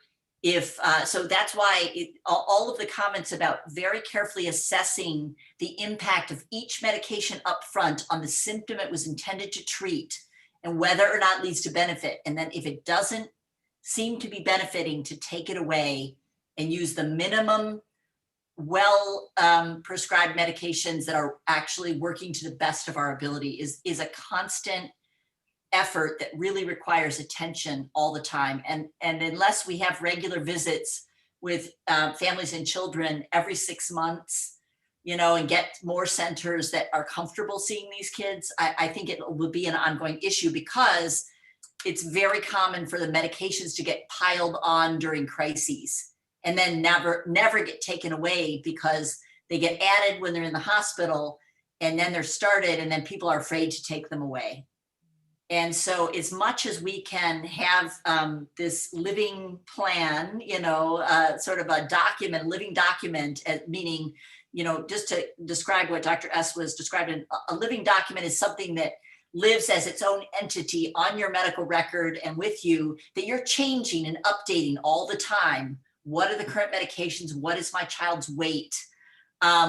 What doses are we on? How many milligram per kilogram? Unless that's there in one location, it's really hard to get a handle on this, because remember, kids are started on medications and then they're growing rapidly all the time. So normally you have to see them at regular intervals if they have epilepsy for certain, to know if that medication is still working and do you need to adjust the dose.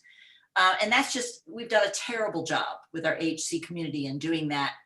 And that having different specialists prescribe different medications has been another huge issue. I really think that adding the antipsychotic medications for behavior, has been necessary in some cases, but has really led to some side effects and negative impact in many of our older subjects, and needs to be studied. And it's fine to say there's specialists in each area, but all of these medications interact with each other. So the minimum number of medications that we can that are going to affect the brain, and the use of behavioral modification and other techniques to the full extent possible are absolutely necessary to keep our kids and adults healthy, because every new drug that we're not sure about has an added risk of affecting the heart, or slowing down the GI tract, or affecting their intellectual development, or their cognition, or creating later on a new movement disorder. And we will never know what's causing what if we're not doing a better job in doing this. And we still don't have a good living document in the electronic medical record for prescription medications. I try with diligence to go through and remove each one they're no longer on from the record, and they all pop up again every single visit. And so it's a mess. So Epic in particular, which I use and Duke uses, is really bad about that. And that's why you have to have your own living document that's separate in the record that says, what are the critical medications? And I wish, if I had a wish list, I would love to have a running list and spreadsheet for every patient at the end of that to say, what do they try, for what symptom, for what duration, at what dose, what did it do, so that it is kept in perpetuity, because you can't figure it out in retrospect in the charts. I couldn't figure it out in the paper charts, and I can't figure it out in the electronic medical record. So that's all I have to say on that topic. Thank you. Any other of our panelists would like to answer these questions? All right, well, I think that this has been an amazing couple of hours, and I really appreciate our panelists taking time to answer questions of the AHC community. I would like to take some of the questions that we were unable to answer today and send these along to our panelists for to be answered. And again, I want to thank all of you today for joining us for this webinar. So again, thank you, everybody. Take care and enjoy the rest of your Saturday.